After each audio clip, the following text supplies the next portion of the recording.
Hello, and welcome back. Tonight is one of those hushed, late, weightless nights that seem made for slipping quietly out of your own time and into another. If you are someone who has always loved old books and quiet rooms, and the particular calm of a place where knowledge is kept safe in the dark, then I think you have chosen the right evening to be here with me. Because tonight, I would like to take you somewhere that no longer exists. Somewhere all the world once dreamed of and then lost, and walk you gently through its sleeping rooms, while everyone inside them is deep in their own untroubled rest. You do not have to do anything at all now, but let your breathing lengthen and go soft, and let me carry you across the sea to a warm and lamplit shore. Somewhere far inside the place we are going. One small flame is still burning at this hour, on a table where a tired man has fallen asleep over a drawing of the entire earth, and before our evening together is over, you and I will stand quietly at his shoulder and see the thing he made there. Before we walk in through those tall doors, I want to say one gentle word to you, the way an old friend might say it across a lamplit table.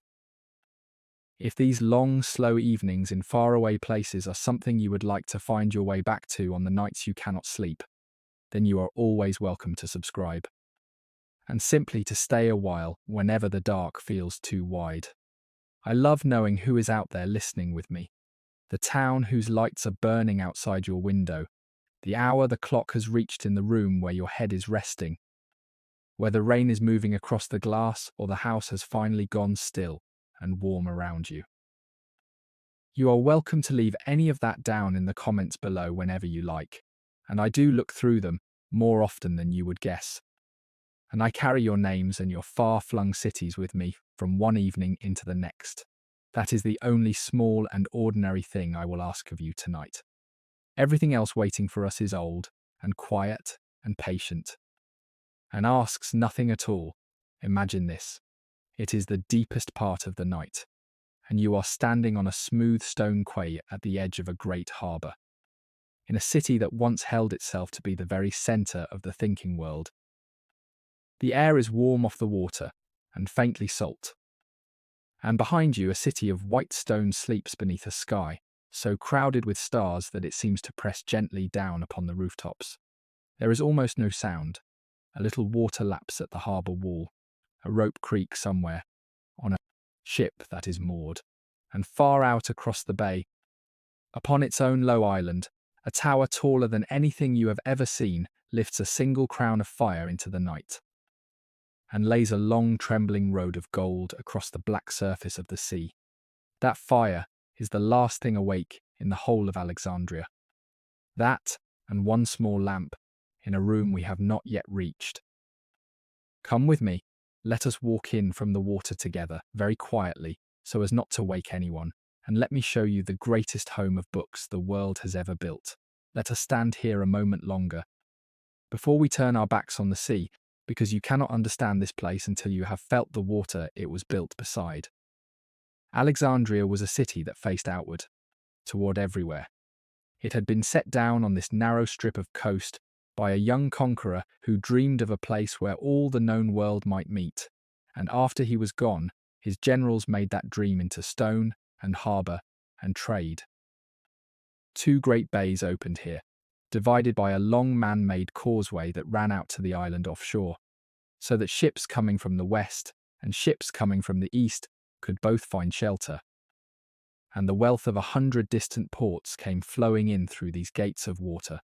Grain went out from here to feed far-off cities. Papyrus went out, cut and pressed from the reed beds of the wide river, and in return there came, from every shore of that inland sea, the one cargo this city prized above all others, more than gold and more than spice: books. Rolls of written words carried in the holds of merchant ships, arriving night and day. Look out now at the tower of fire on its island. The people here called it simply the Pharos, after the little island it stood upon. And sailors spoke of it in every port from one end of the sea to the other. It was one of the wonders of the world, a lighthouse of pale stone climbing in tier upon tier toward the sky. And at its summit, a great fire burned through every hour of darkness, tended by men who never let it fail. On a clear night, its light could be seen far out upon the water, long before the low coast itself came into view, so that a captain lost in the dark could steer his tired crew home simply by keeping that flame ahead of his bow. There was something almost tender in it, when you think of it that way. A fire kept burning all night, by hands you would never see, so that strangers far out in the blackness would not be afraid, and would know that somewhere ahead of them there was warmth and safety, and a place to come to rest. Feel the warmth of the air. It has held the heat of the day and given it slowly back, and it moves against your face now like breath. The stone beneath your feet is worn smooth by generations of sandaled feet, by porters and sailors and merchants and scholars, by kings in procession and by slaves carrying water, and it is cool now where the night has touched it. Down the queer little way, a watchman sits by a brazier with his cloak pulled close, and the low red glow of his coals throws his shadow long against a wall. He does not see us. In this world, at this hour, we are only a thought passing through, a pair of quiet visitors from a time so far ahead of his own that he could not begin to imagine us. We may walk anywhere we like tonight, and open any door and stand beside any sleeper, and none of them will stir. That is the gift of the hour we have come in on. The whole city is dreaming, and we may move through its dreams. Turn now, and let the harbour fall away behind you, and look up toward the heart of the city. Beyond the warehouses and the long dark shapes of the storehouses, up where the ground rises a little from the water, there is a quarter set apart from all the rest. Its walls are higher and whiter, its gardens are darker and deeper. Torches burn low in iron brackets along a colonnade that runs on further than the eye can follow it into the night. This, Samin, is the royal quarter, the district of the palaces, and it is here, folded in among the halls of the kings themselves, that the thing we have crossed the sea to see was built. Not a temple to a god of war, though this was a world with many of those. Not a treasury of coined gold, though the kings here had that too. Something stranger, and in the end, far rarer. A house made to hold every word that human beings had ever managed to write down, gathered from every land, in every tongue, and kept safe, and ordered, and read. They called all of it the Mouseion. It means, if we put it plainly, the seat of the Muses, the home of those 9 gentle daughters of memory, who the old Greeks believed watched over poetry and music and history and the mapping of the stars. It is from that single soft word, carried down through more languages and more centuries than anyone here tonight could count, that we long afterward drew our own quiet word. Museum. But this was no museum as you would know one. Nothing here was set behind glass to be looked at. Everything here was meant to be used, and argued over, and copied out, and learned. It was a living house, full of living minds. And tonight, for these few hours, it has laid its head down and gone to sleep, and you and I are going to walk in and see it as almost no one ever saw it. Silent, unguarded, entirely at rest. Come. The doors are just ahead, up the pale steps, under the stars. The path up from the harbour runs between long, low buildings, and our footsteps make no sound upon it. On either side, the storehouses of the royal quarter stand shuttered and dark, their business done for the day, and the smell that hangs about them is the smell of a working port at night. Dust and dry grain and old timber, and somewhere beneath it, all the green, weedy breath of the sea. A cat crosses the path ahead of us, unhurried, pausing to look back with 2 small coins of reflected firelight for eyes. And then it is gone into a doorway, and we are alone again. Above the rooftops, the beacon on its island still burns, and now and then a shift in the warm air carries the faint, far cry of a night bird out over the water.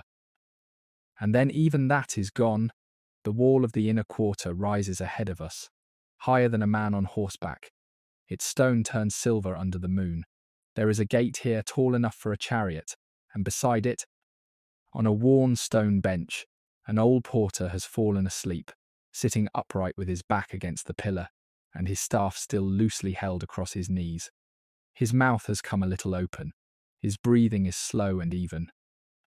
A small clay lamp burns on the ground at his feet, its flame standing perfectly still in the sheltered air, and the light of it moves gently over the deep lines of a face that has kept this gate for a very long time. We could pass an inch from him, and he would not know. Let us not wake him. Let us simply step through the open gate beside him, into the district of the kings, and let him go on, with whatever untroubled dream is keeping him company tonight.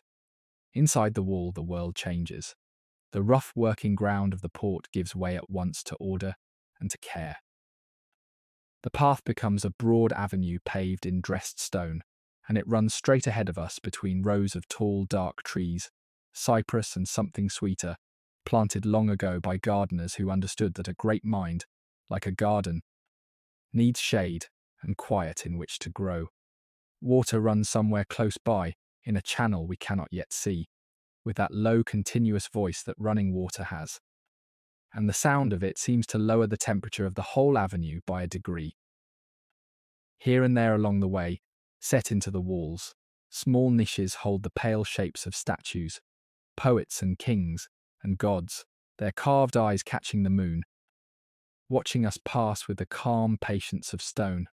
And then the trees fall away on either side, and the avenue opens, and we come out into a great court. And there before us stands the thing itself. Take it in slowly. It is a long range of buildings of pale marble and honey-coloured stone, joined one to another, wing upon wing. And it seems less like a single house than like a small city given over entirely to one purpose. Broad steps climb to a deep porch held up by a row of tall columns, and beyond the columns the doors stand shut, faced in bronze that the moon has turned to grey water. On the roofs above, the ridgelines run away into the dark in every direction, and lamplight shows warm and small at one or two high windows.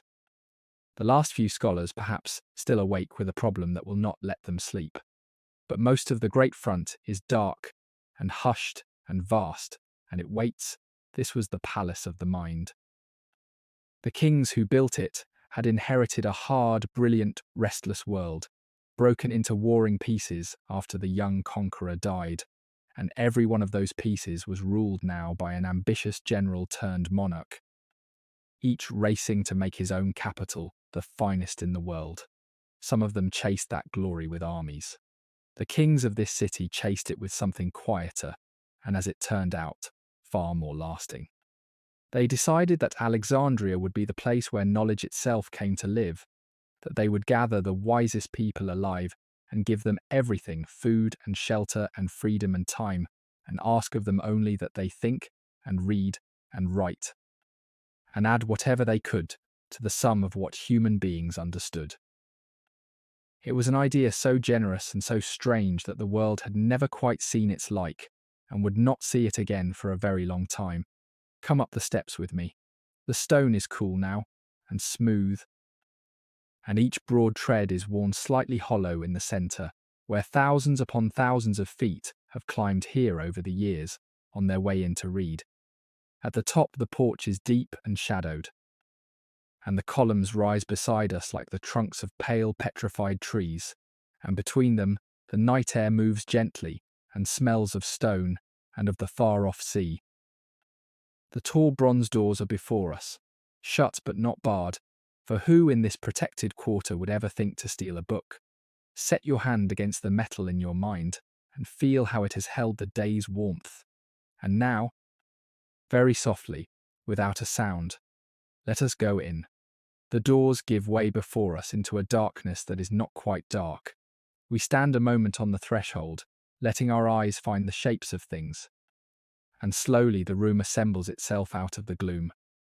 We are in a high hall, wide and calm, and full of a hush so deep it seems to have a texture, like felt, like the inside of a shell held to the ear. Far above us, the ceiling is lost in shadow, but here and there a hanging lamp has been left burning low through the night. each one a small, warm island of light. And by their glow, we begin to make out where the kings brought all their care and all their wealth to bear upon the making of a beautiful room. The floor beneath us is laid in coloured stone.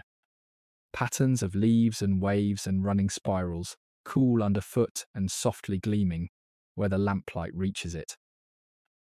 The walls carry paintings that the dimness has quieted to shapes and gestures, figures in long robes moving through gardens, ships upon a wine-dark sea, the ordered dance of the stars across a painted sky, and along the walls, raised each upon her own low plinth, stand 9 tall figures carved in marble, so lifelike in the trembling light that you might, if you let yourself, half believe they had only just now stopped moving.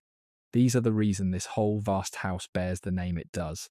These are the 9 Muses, and this hall is their shrine. Let us walk slowly along the row of them.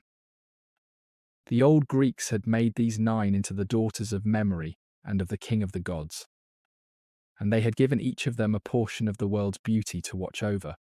One holds a small scroll and gazes down as if reading it, the guardian of history, of all that must not be forgotten. One lifts a mask in her carved hand, the keeper of the theatre, of laughter and of the plays that made entire cities weep. One tilts her head as if listening to a melody only she can hear, and beside her another cradles a small stringed instrument against her shoulder. There is a muse for the songs sung to the gods, and a muse for the songs sung between lovers, and a muse who lifts her marble face to the painted stars and holds, in the crook of her arm, a small round model of the turning heavens. To stand among them in the dark like this, with their calm eyes half lit and their robes falling in still stone folds. It is to feel that the people who built this place were not merely collectors, they were worshippers.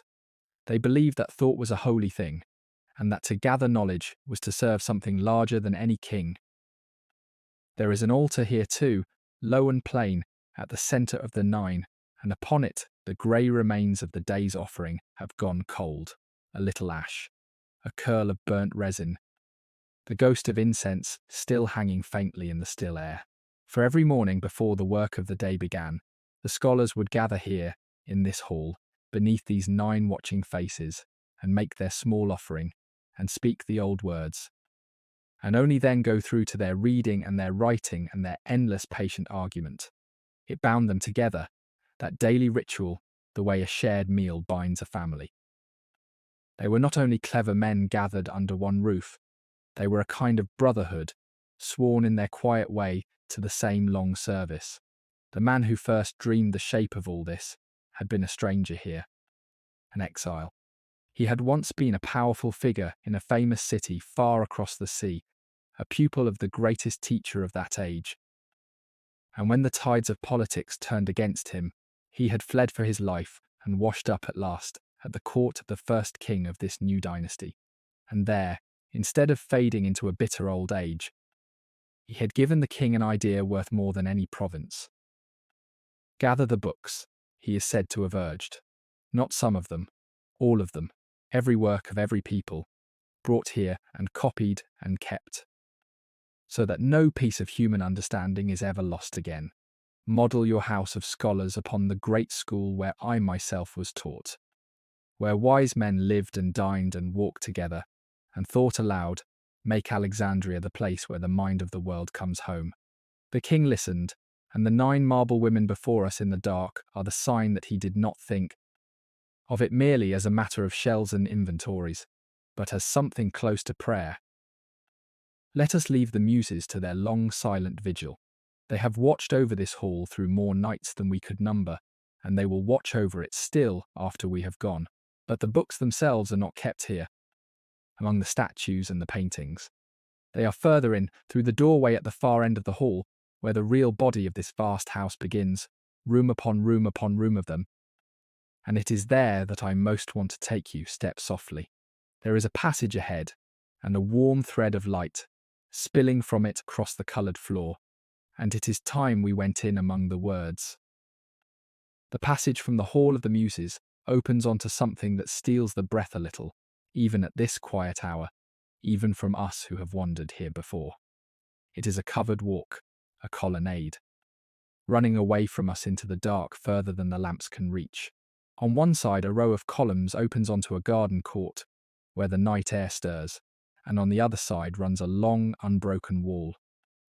And between them, the paved walkway stretches on, wide enough for a dozen people to stroll abreast, roofed high overhead against the sun that will come pouring down it in a few short hours. By day, this is the most alive place in the sleeping Mouseion. Tonight, it belongs to the shadows, and to us, this is where they walked. You have to imagine it filled with people to understand it.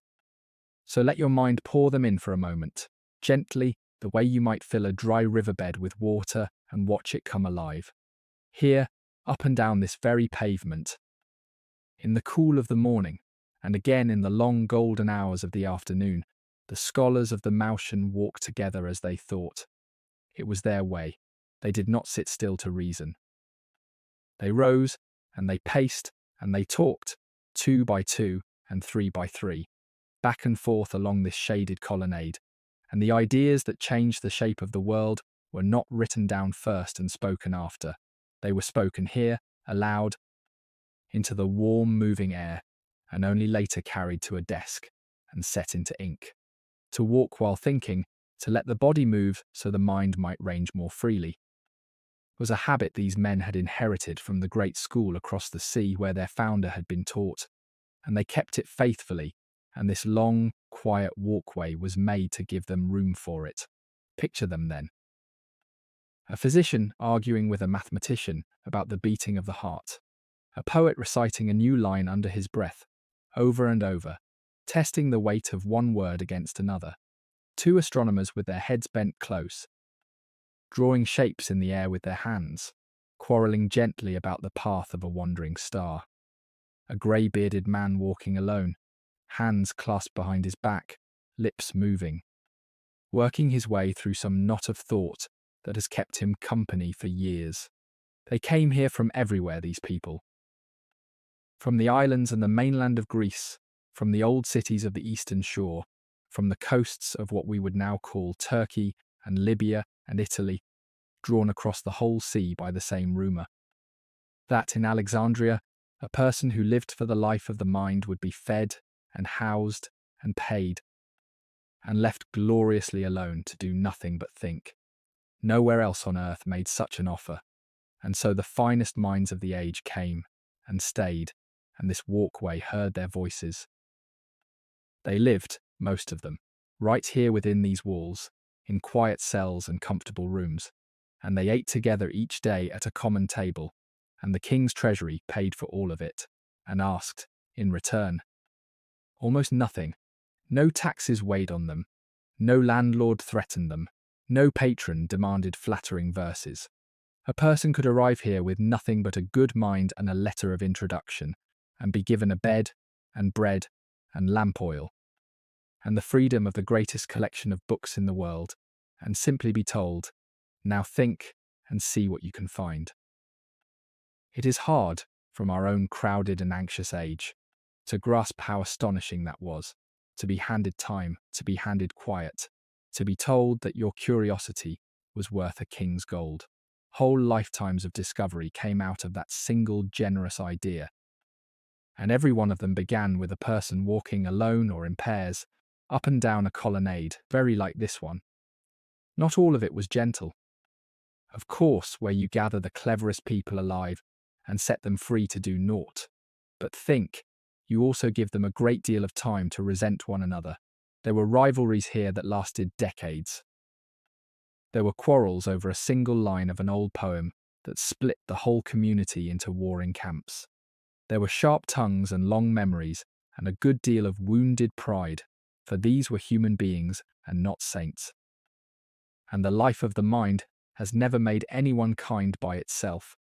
We will meet some of those quarrels tonight, as we go from room to room, and I think you will find them oddly comforting, because they are so exactly the quarrels that clever, proud, lonely people have always had, in every century, including our own.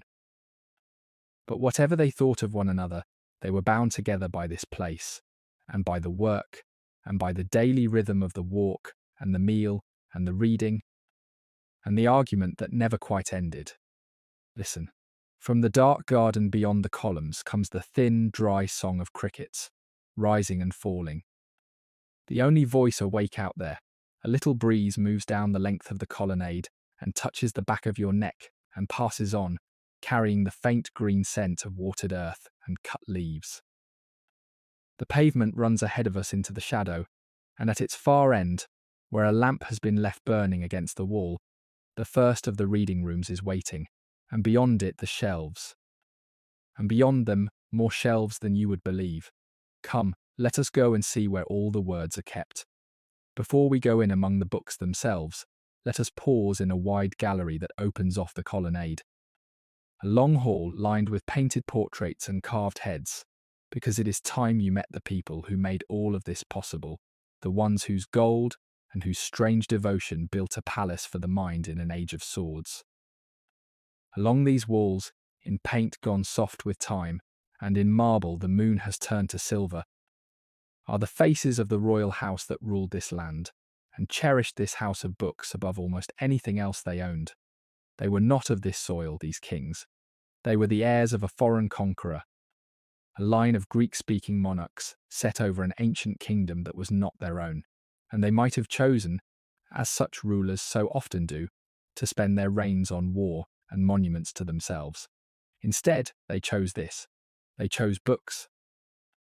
Look at the first of them. Here, the founder, a hard-faced old soldier who had marched to the ends of the earth at the side of the young conqueror, and when that bright, brief life was over and the empire fell to pieces, had seized this rich corner of it for his own and settled down to rule.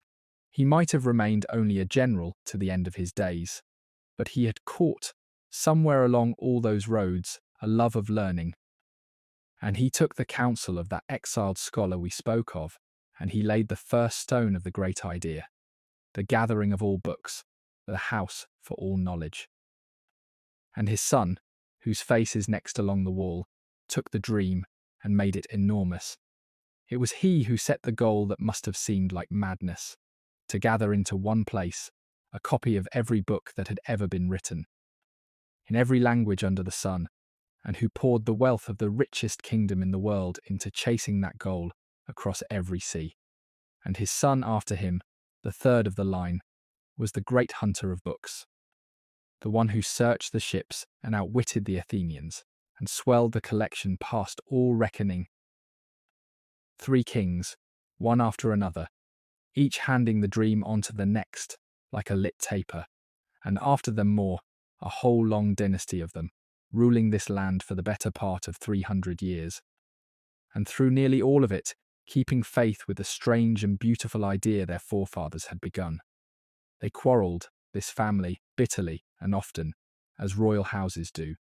There was pride among them, and cruelty, and more than a little blood spilled within the family itself, for they were no gentler than any other line of kings, and in some ways a good deal less.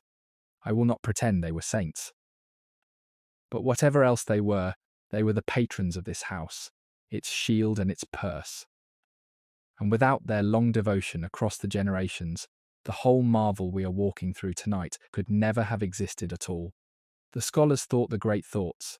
The kings paid for the lamp oil, and the papyrus, and the bread, and the freedom that let them think. And you should know, before we leave this gallery, that it was not only the kings. Look here, at these other faces, the women of the line, for the queens of this dynasty were figures of real power, not shadows behind the throne, but rulers in their own right. Sharp and formidable, and often the true strength of the line. They shared in the glory of the house of books, were honoured beside their husbands, took their own part in the life of the court that swirled about this great collection. And the very last of the whole long dynasty, the final heir of all these book-loving kings, was a queen, and she was, by every account that comes down to us, among the most learned monarchs the ancient age ever produced. She was said to speak more tongues than anyone at her court, to need no interpreter when the ambassadors of far-off peoples came before her. to have read deeply and widely, and to have loved this world of learning as her ancestors had loved it. With her, the long dynasty came at last to its end, and the rule of this land passed into other and greater hands, and an age closed. But she was the fitting last flower of that royal line, a queen who was also a scholar, and it is right that we remember her here. Among the faces of her house, there is something I find genuinely moving in this gallery of royal faces, and it is this. Power almost always wants to be remembered for the wrong things, for its conquests, its buildings, its victories, the fear it inspired, and the enemies it crushed. This family, for all their faults, wanted to be remembered for a library. They understood, these kings and queens, something that most of the powerful across all of history have been too vain or too frightened to grasp. That the finest thing a ruler can do with wealth and might is not to raise a monument to their own greatness, but to gather and protect the accumulated wisdom of the whole human race and hand it on, safer and larger, to the future. It is the rarest kind of royal ambition there is, and it burned in this house for 300 years, and all the world is still quietly the richer for it.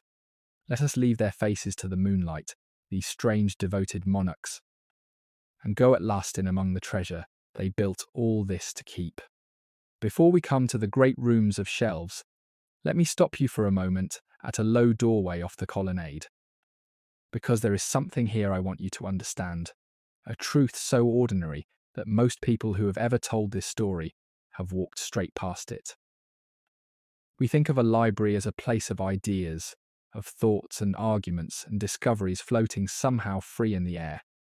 But a library is also, first of all, a place of objects. Solid, physical objects.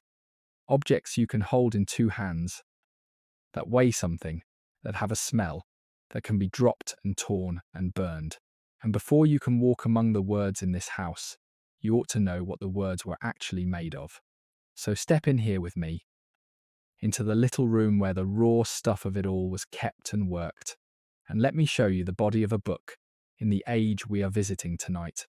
There are no bound volumes here. Nothing with a spine, nothing with pages you would turn. The book of this world was a roll. It began its life as a plant, a tall green reed with a three-sided stem that grew in thick beds along the quiet backwaters of the wide river to the south, in water warmed by a sun far stronger than any you have felt. The people of this land had known for thousands of years how to turn that reed into a surface a person could write upon, and it was one of the deep secrets of this city's wealth.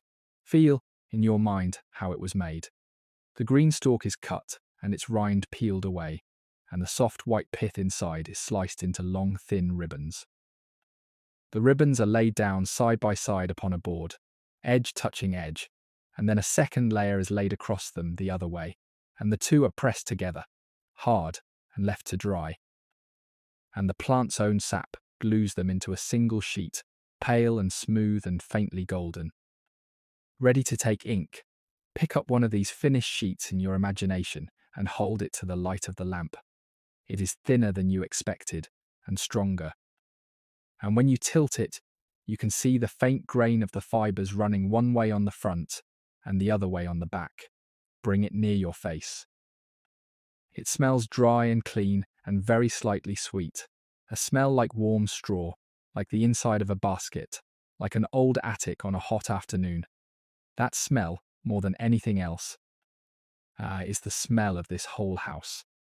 Multiply this one sheet by 1,000, roll them all into their rolls and lay them in their racks in chamber after chamber, and the warm, dry breath of dried reed fills the air of the entire place, so that a person coming in from the salt of the harbour would know at once, with eyes shut, that they had entered the house of books. A single sheet was rarely enough, of course. To make a roll, the maker glued sheet to sheet, end to end, until he had a long continuous band, sometimes short enough to hold in one hand, sometimes longer than this room, and this band was then wound around a slender rod of wood or bone. The scribe wrote upon it, not in long lines running the whole width, but in tall, narrow columns. one after another down the length of the roll, so that a reader unwound it a little at a time, opening one column with the right hand while rolling up the last with the left, the words appearing and vanishing between the two turning rods like a slow tide going out. And at the very end, glued to the outermost edge, or hung from the rod on a little coloured tag, there would be a small strip bearing the name of the work and its author, so that the roll could be known without unwinding it. Those little tags, hanging in their thousands, are a thing I will show you very soon, and once you have seen them, you will never forget them. Think of the labour in it. Every single book in this vast house had to be made this way, by hand, one column of letters at a time, by a person sitting bent over a sloped board with a cut reed pen and a pot of black ink, dipping and writing, hour upon hour, day upon day. A long work might take a skilled copyist weeks of steady effort, and it produced exactly one roll, one book, one fragile object of dried reed and soot-black ink that a single careless flame could turn to nothing in a minute. When you begin, before long, to grasp the true size of what was gathered here, hundreds of thousands of these rolls, perhaps far more, you must remember that every one of them was made in this slow and human way, by fingers that ached, by eyes that strained in poor light, by people whose names, almost all of them, are gone from the world entirely. The knowledge here was not cheap, and it was not safe. It was the most precious and the most perishable thing in the city, and everyone who worked here knew it. There is cedar oil kept here too, in stoppered jars along a shelf, its clean, sharp scent cutting through the sweetness of the papyrus. For the rolls were sometimes rubbed with it to keep the small creatures away that loved to eat old paper in a warm country. And there is dust. Of course there is dust.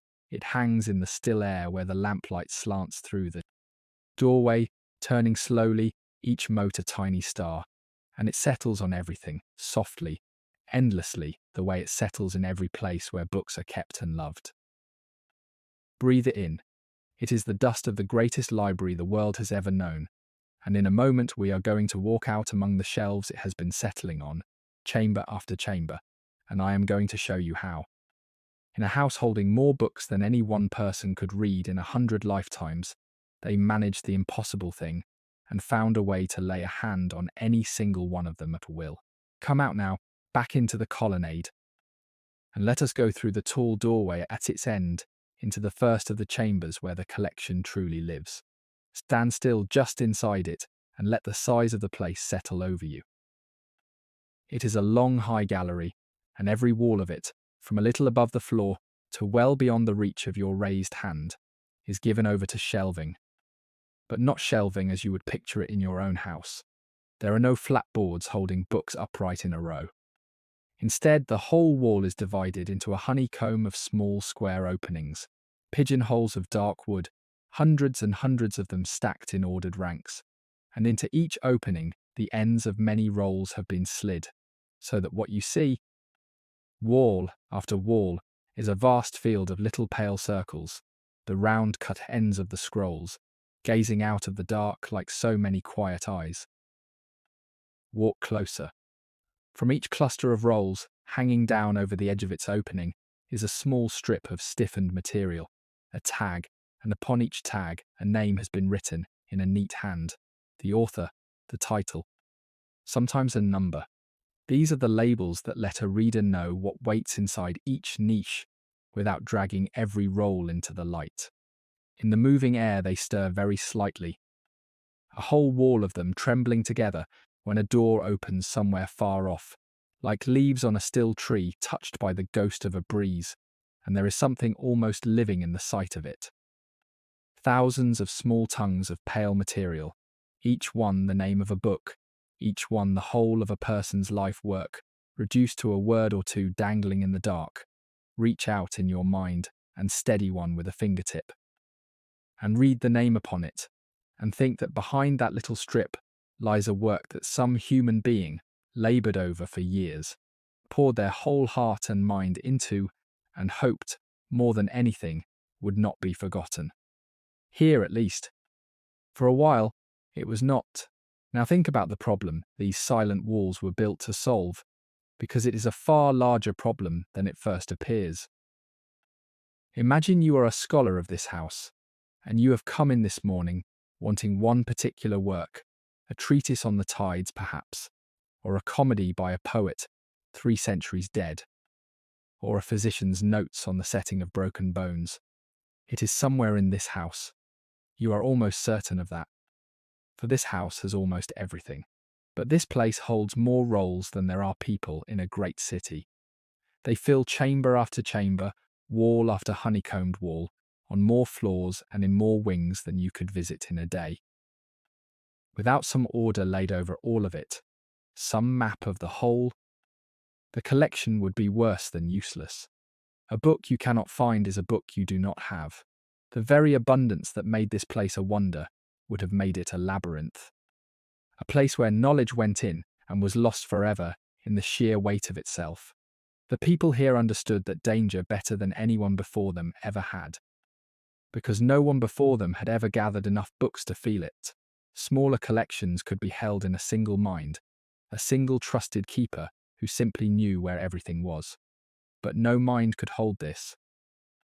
And so the scholars of Alexandria did something that sounds small and is in fact one of the quietly great inventions of the human story. They imposed an order. They decided that the roles would not be flung together by chance, nor arranged merely by which had come in first, but sorted deliberately by what they were about and by who had written them. Poetry with poetry, and law with law, and medicine with medicine, and within each kind the authors set in the order of their names, so that a person who understood the system could walk to the right wall, the right rank of openings, and lay a hand on very nearly the exact role they sought. It is the ancestor, this quiet honeycomb of labelled niches, of every ordered shelf that has ever helped a person find a book since, when you were a child, perhaps, and walked into a library and found the shelves marked and the books in their patient rows, and understood without being told that there was a logic to it, that things were where they ought to be, that the world of written words had been tamed just enough that you could find your way among it. You were the distant heir of what these people worked out, here, in these rooms, under these hanging tags. They took the terrifying abundance of everything that had ever been written, and they made it usable. They turned a hoard into a library, and the difference between those two words is one of the great dividing lines of civilization. Let the tags stir once. More in the dark, a whole wall of soft, pale names trembling together, and hold in your mind the strangeness and the tenderness of it. Every one of them a book, every book a mind, each mind gone now, these many long centuries, into the same silence that takes us all. And yet here, for a while, in this warm, dry, ordered dark, their words were kept and named and findable and safe. But a wall of tags, however cleverly arranged, is not enough on its own when the rolls run into the hundreds of thousands. There had to be a guide to all of it, a single great key, a book about all the other books. And such a thing was made here by one particular restless, brilliant man. And it is one of the wonders of this collection that almost no one remembers. And it is to his room that I want to take you next. Follow me through into a smaller chamber that opens off the great room of shelves, a quieter, more private place, and one that I have always loved above almost any other corner of this house.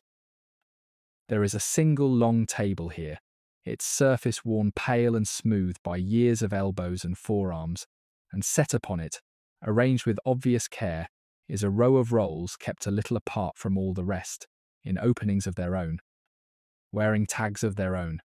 A lamp burns beside them, left low for the night, and its light falls warm across the wood. These rolls do not contain a poem, or a history, or a treatise on the stars. They contain the answer to the impossible question we asked a moment ago. They are the catalogue. They are the map of the entire library. And the man who made them was one of the strangest and finest minds this house ever held. His name was Callimachus, and he came here as a young man from a city on the far coast of what is now Libya.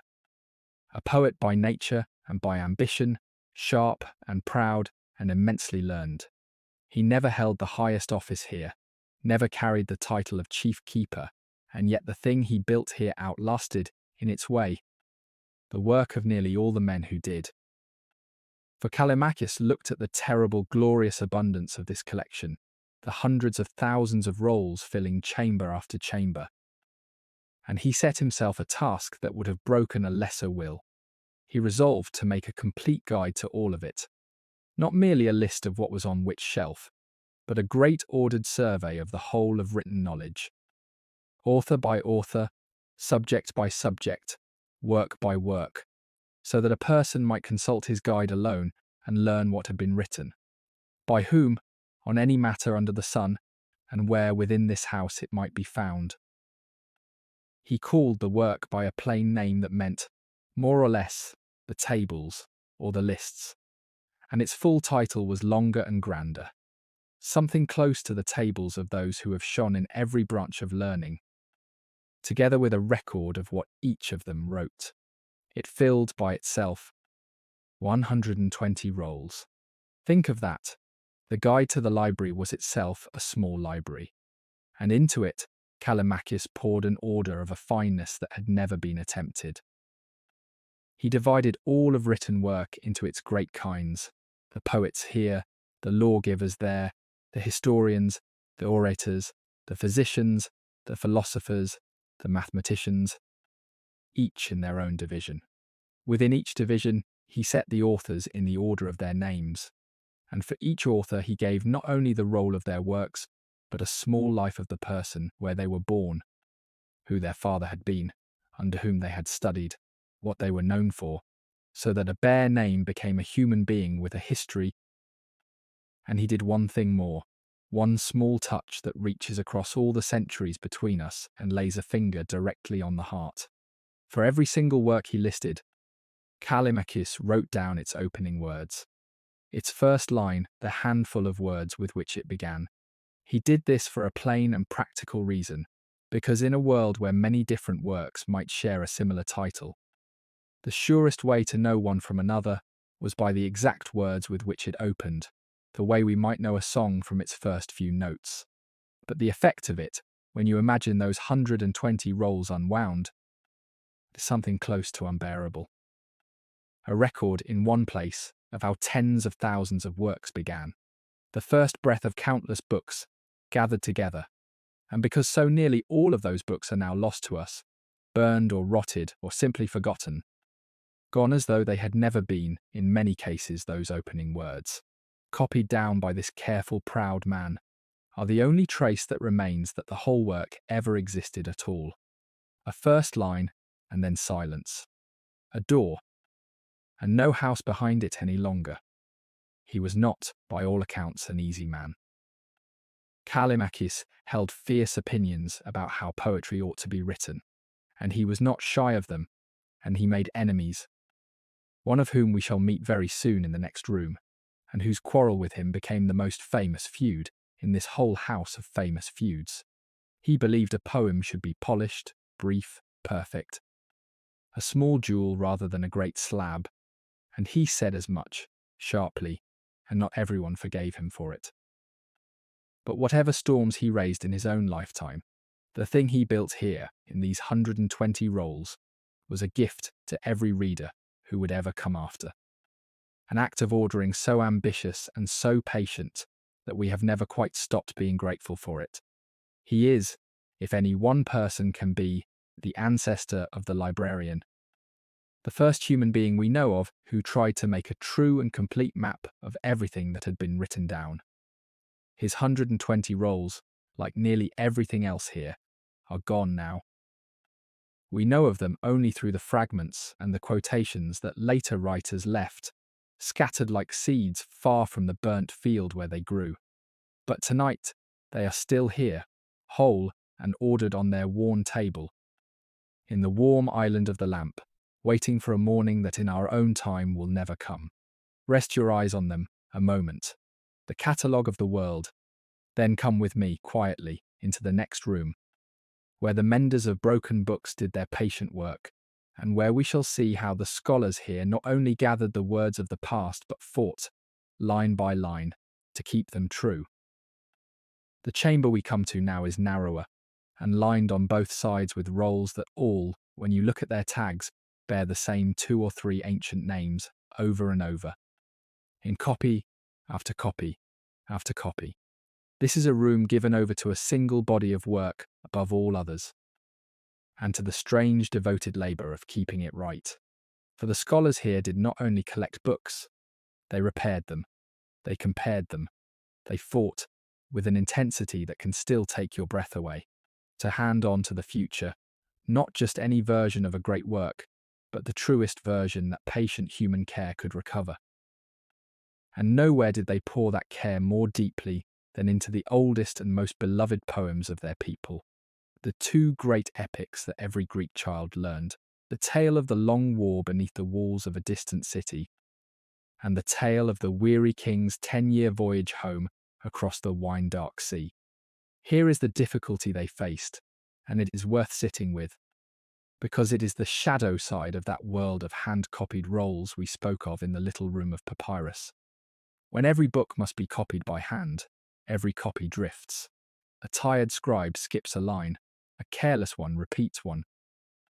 A helpful one, thinking he is correcting a mistake, quietly changes a word to the one he believes the poet must surely have meant, and so a small error is born that each later copy made from his will faithfully carry forward.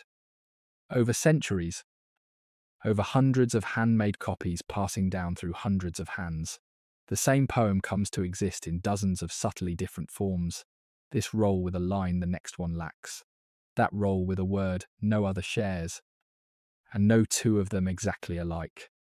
And the great poems, the ones everyone loved and everyone copied, had drifted the most of all. So the scholars here set themselves to the painstaking task of pulling those drifting versions back together. The first great keeper of this house, a man from a city on the far Greek coast, began it. He gathered as many different rolls of the old epics as he could lay hands on, drawn from many lands, and he set them side by side, and he read them against one another, verse by verse, word by word, hunting for the places where they disagreed. Where one roll carried a verse that seemed to him false, a passage the poet could never have written, a clumsy insertion by some later copyist, he did not simply cross it out. For who was he to destroy what might be true? Instead, he marked it in the margin with a small horizontal stroke, a quiet sign that meant, in effect, doubt this may not belong. He did not strike the verse out. He flagged it, and left it for the reader to judge, and passed the whole question honestly on. That small mark in the margin is one of the great gentle inventions of the mind, and its children are all around you still. Every time you see a word set apart, a note at the foot of a page, a mark that says softly, "Look here, there is a question about this." The scholars who came after that first keeper carried the work further and refined the marks and argued over them furiously. One of the last and greatest of them, a keen and cautious man, made the study of these poems his life's work, and he was so careful, so unwilling to change a word without cause, so rigorous in weighing one reading against another, that the editions he settled became the standard for 1,000 years and more, and the very shape of the poems as they have come down to us across all the centuries owes more than we can ever measure to his patient marginal hand. There is something in this work that I find quietly moving, and I want to try to say why. It would have been easy, in a house so full of new discovery, to think the old poems finished business, mere schoolroom matter, beneath the notice of a serious mind. These men did the opposite. They treated the words of a poet, dead for centuries, as a treasure worth any amount of trouble to guard, worth years of a scholar's one short life, worth fierce argument and careful marks and endless comparing of tired rolls by lamplight. They understood, in a way we sometimes forget, that to keep a thing true across time is itself a form of love. Every generation that copies a great work has the power, through mere carelessness, to let it decay. These men stood in the way of that decay. They set themselves deliberately against the slow forgetting of the world, and they won.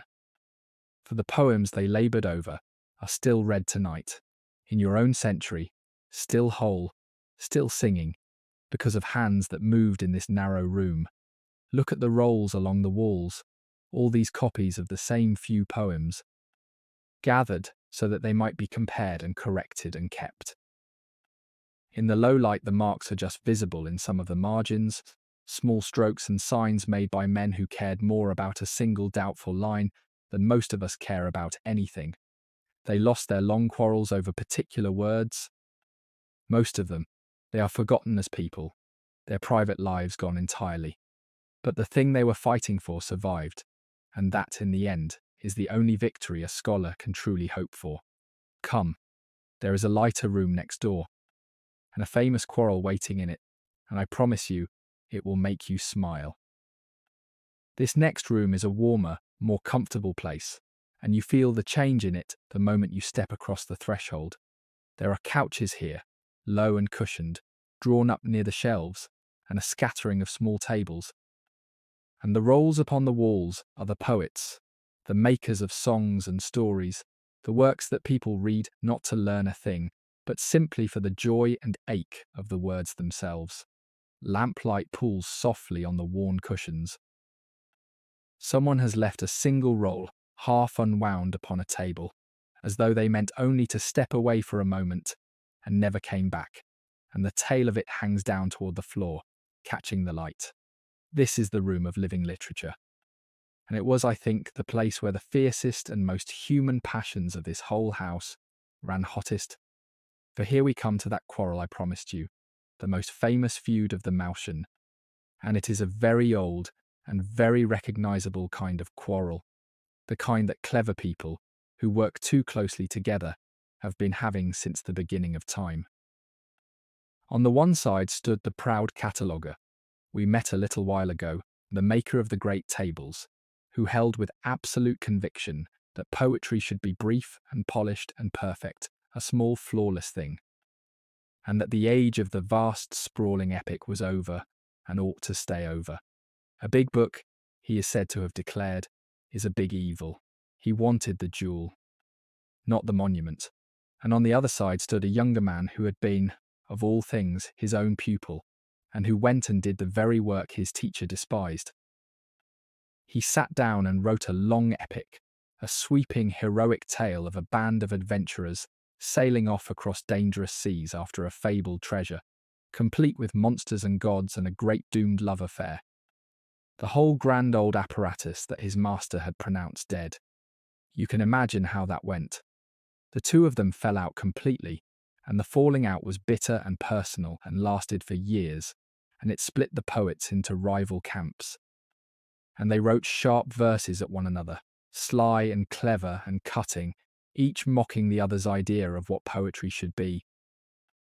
The younger man, stung by the coldness of the city that had raised him, is said to have left Alexandria altogether for a time and gone to live on a famous island across the sea. And it is by the name of that island that we remember him even now. And yet, and this is the part that always makes me smile, the long epic he wrote in defiance of his master. The very poem that was supposed to prove how wrong-headed and old-fashioned he was, survived. It came down whole across the centuries. People read it still, whereas a great deal of the brief and perfect verse his master championed is gone, or hangs on only in fragments. The pupil, in the end, had the last word, though neither of them lived to know it. I love this quarrel, and I tell it to you not merely because it is amusing, though it is, but because of what it shows about this place. These were not marble saints of learning. They were touchy, ambitious, wounded, competitive human beings, living cheek by jowl, eating at the same table every day, walking the same colonnade, reading each other's work and burning with a mixture of admiration and envy that anyone who has ever worked among gifted people will know at once in their bones.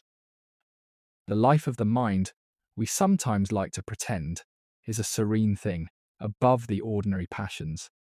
It is nothing of the kind, and it never was. It is as full of pride and rivalry and hurt feelings as a royal court. And this house, for all its lamplit dignity, was a place where such feelings ran very strong indeed. Somehow that makes it dearer to me, not less. It was a human place. Real people lived their whole lives here, and loved and resented one another here, and cared with their entire hearts about things that most of the world thought did not matter at all. There were other poets in this room besides the two great rivals, of course, quieter ones, gentler ones. There were writers of small, vivid scenes of ordinary country life, shepherds and their loves and their singing matches. Verses so fresh and tender that reading them is like putting your face into cool grass on a hot day. There were learned poems and playful poems and poems written to be riddles and love poems, a great many love poems. For this was a city that took love as seriously as it took learning. And all of it was gathered here, on these shelves, in this comfortable lamplit room, so that a person could lie back on one of these couches on a long afternoon and simply read and feel and be carried out of themselves by the oldest magic human beings ever made, which is the magic of one mind speaking across any distance of years directly into the silence of another.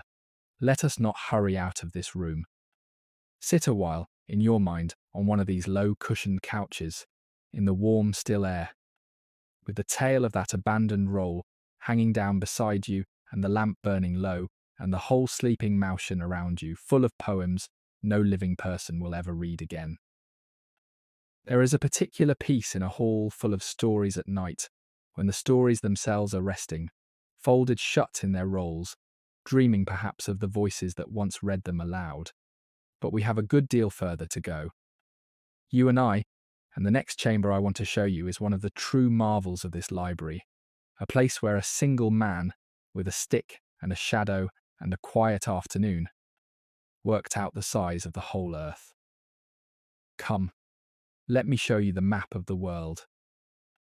Next, we are drawn in among the keepers of the human past, and the shelves here have a different weight to them, a gravity you feel as you cross the threshold, for these rolls hold not poems nor proofs, nor the measuring of the stars, but the deeds and the sorrows and the vanished lives of whole peoples, set down so that they should not be wholly lost. This was the room of the historians, the writers who took upon themselves the strange and stubborn task of remembering, on behalf of everyone, what had actually happened, and it is watched over, fittingly by that one among the 9 muses whose care is history, whom we glimpsed in the shrine at the start of the night, the grave one who holds a scroll and gazes down into it, guardian of all that must not be forgotten. Think for a moment about how young a thing the writing of history truly was, and how bold. For almost all the human story before this, the past had lived only in memory and in song, sat in tales told around the fire and handed down by word of mouth, growing and shifting and blurring with each retelling until fact and legend were woven past all untangling.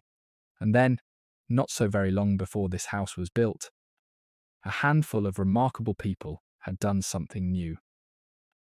They had decided to find out what had really happened, as best they could, by asking, by travelling, by gathering the accounts of those who had been there, by weighing one story against another and setting down, plainly, what seemed most likely to be true.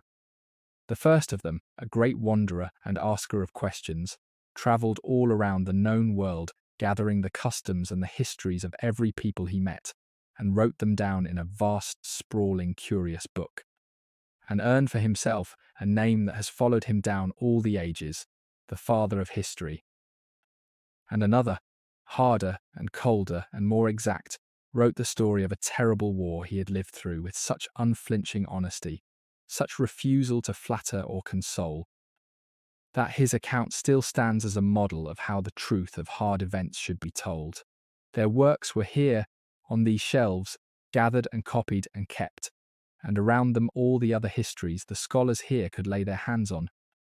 The chronicles of cities and kingdoms, the records of reigns and battles and treaties, the local histories of small proud places that would otherwise have slipped entirely out of the world's memory. And the scholars here did more than merely keep these histories. They laboured to put all the past in order. which is harder than it sounds, for every city and people counted the years in its own way, by its own kings and its own festivals, and to weave all these separate tangled reckonings of time into one single clear thread, so that you could say what had happened where, and in what order, and how long ago, was a labour of enormous patience. One of the great keepers of this very library, the same broad and dazzling mind who measured the earth, gave part of his life to exactly this, to building an ordered map of time itself, a chronicle setting the events of the human past in their true sequence, so that history might become not just a heap of stories, but a single ordered account of how the world had come to be, as it was. And this, I think, is the deepest and most touching thing about the whole enterprise of history and about this quiet grave room that keeps it. It is an act of loyalty toward the dead. The people whose lives are recorded in these rolls were gone, most of them, long before the rolls were even copied, gone into the same silence that waits for all of us. They could gain nothing from being remembered. And yet here were living people spending their days and their eyesight, making sure that those vanished lives, those old struggles and hopes and defeats, were not swallowed up entirely, that some true account of them survived. That the men and women of the past were granted the one small immortality it is in our power to give anyone, the immortality of being remembered, of having it known that they lived, and did this, and suffered that, and mattered. To write history is to refuse, on behalf of the dead, to let them be forgotten. It is a kindness paid across the grave to people who can never thank you for it, and there are few kinder things that human beings do. Of course, so much has been lost even so. For all their labour, only a fraction of the histories gathered in this room came down to later ages. Whole chronicles of entire nations are gone now, and with them the only record there ever was of countless lives, so that there are nations and cities and kings that once filled these shelves, and are now nothing but a name, or not even that, a blank where a name should be. When you stand in this grave quiet chamber, and think of all the remembering that was done here, you must think too of all the forgetting that came after. The histories that burned or crumbled and took their remembered dead down into the final silence with them. It is a sorrowful thought, but it makes the surviving fraction more precious, not less, and it makes the impulse behind this room, the stubborn refusal to let the past be lost, more moving rather than less, because we know now how very hard that refusal is to make good, and how much slips away in the end, no matter how faithfully we try to hold it. Come, let us leave the keepers of the past to their long watch, and turn to a mind that looked not backward at what had been, but outward at the very shape of the world. The chamber we enter now is one of the largest we have yet seen, and it feels different the moment you stand in it, cooler somehow and grander, and it takes a breath before you understand why. It is the far wall, the whole of the far wall, from side to side, and from a little above the floor to high above your head, is a map. A single vast painted map of all the world that these people knew, the lands and the seas of it laid out in faded colour, the great inland sea across the middle, the long coasts, the rivers running down to them, the far mysterious edges where knowledge thinned into rumour, and the painter had simply written the names of people's half-legend and left the rest a pale blank. Lamps have been set on brackets along the wall to light it, and by their glow the known world hangs there in the dark, silent and enormous, and you feel yourself grow small and quiet in front of it, the way you do before the sea, or the stars. This was the room of geography, the study of the shape of the earth and the placing of things upon it, and it was ruled, for many years, by one of the most gifted people this library ever held. A man so broadly and dazzlingly clever that his rivals gave him a nickname that was half admiration and half mockery. They called him, more or less, the runner-up, the second best, because he was very nearly the finest in the world at everything, and quite the finest at almost nothing. A poet, and a scholar, and a mathematician, and a student of the stars and the keeper, in time, of this whole great library. And this man, sitting in this house, with no ship and no journey and no instrument grander than his own reason, did a thing that ought to be impossible. He measured the earth. He worked out how big the whole round world is. All of it, the part he knew and the vast part he did not. And he got the answer very nearly right. And he did it, in a sense, with a stick and a shadow and a piece of careful thought. Let me tell you how, because it is one of the most beautiful things human reason has ever done, and it is simple enough to hold in a sleepy mind. He had heard of a place far to the south, up the wide river, where on one certain day of the year at noon, the sun stood so exactly overhead that its light fell straight down to the bottom of a deep well and left no shadow at all. A vertical stick, on that day, at that place, at that hour, made no mark of shade whatever. Now here in Alexandria, far to the north, on that same day, at that same hour, a vertical stick did cast a shadow, a short one, but real and measurable. And he understood, this quiet, clever man, that the only reason the same sun could stand straight over one place and lean a little at another on the very same instant was that the ground itself was curved between them. The earth was round. He had always believed it. But now he saw how to weigh that roundness. He measured the small angle of that shade here. He knew, near enough, the distance south, to the town of the shadowless well.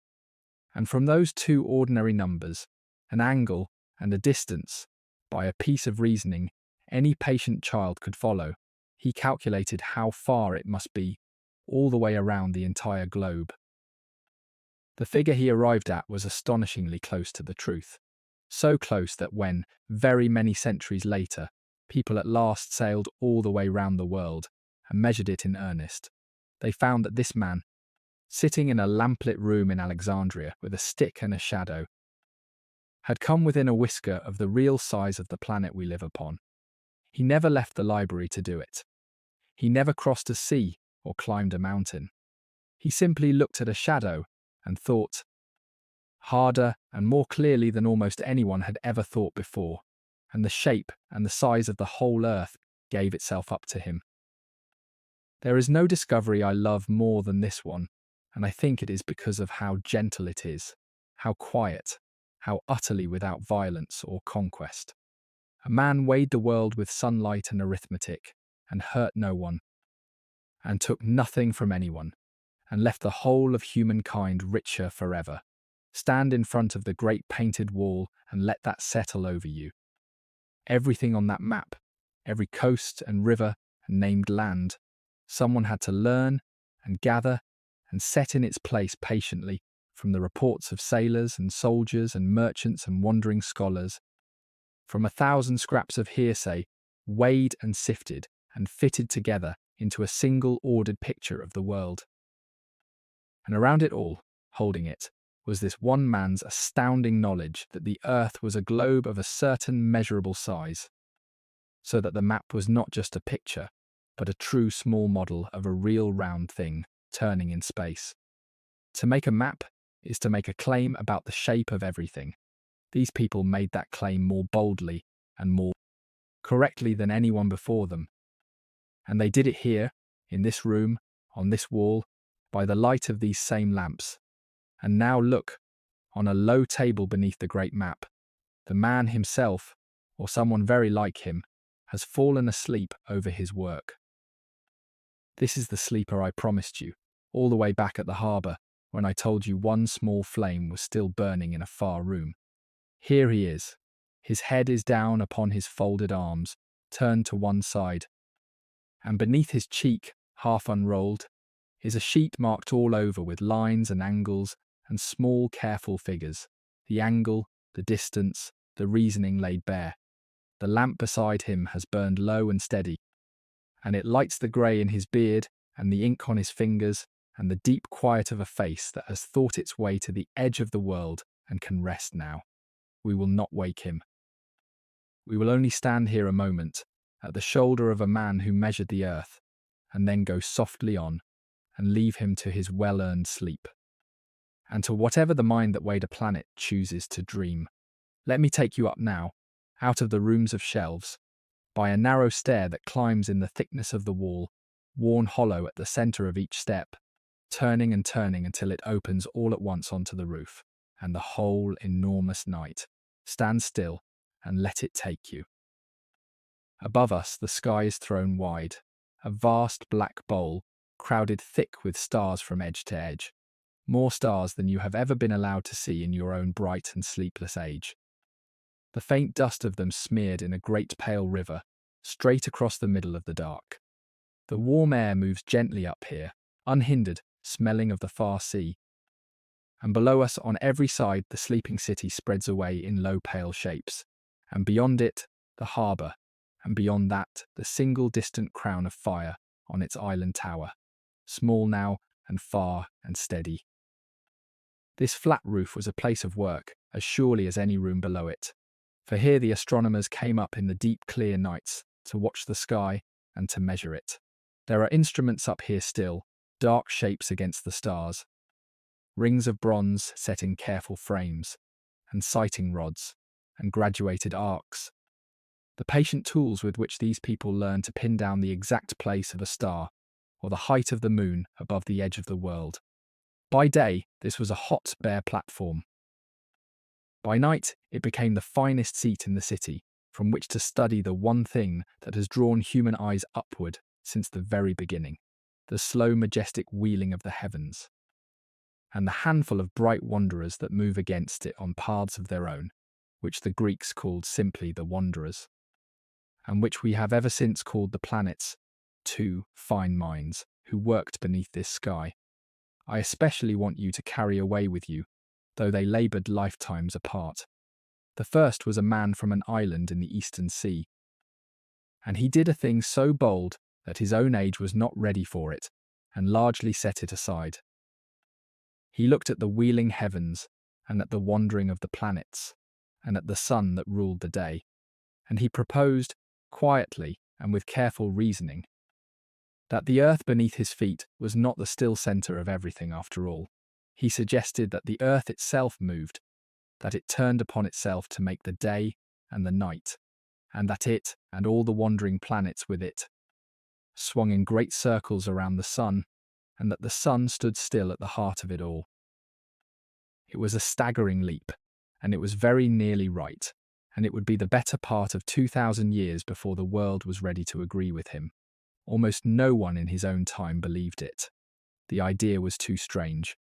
Too, against the plain evidence of the eyes, which see the sun so clearly rise and cross and set. And so his beautiful guess was written down, and doubted, and shelved, and forgotten by most, and only saved for us because it was gathered and kept in a house like this one, where even the ideas that seemed wrong were thought worth preserving. That single habit, the keeping of the doubted thing, is one of the deep reasons a library matters. The second man came generations later, and he was the great measurer of the sky, the most careful watcher of stars the ancient age ever produced. Where the first had made a bold guess, this one made patient records, night after night after night.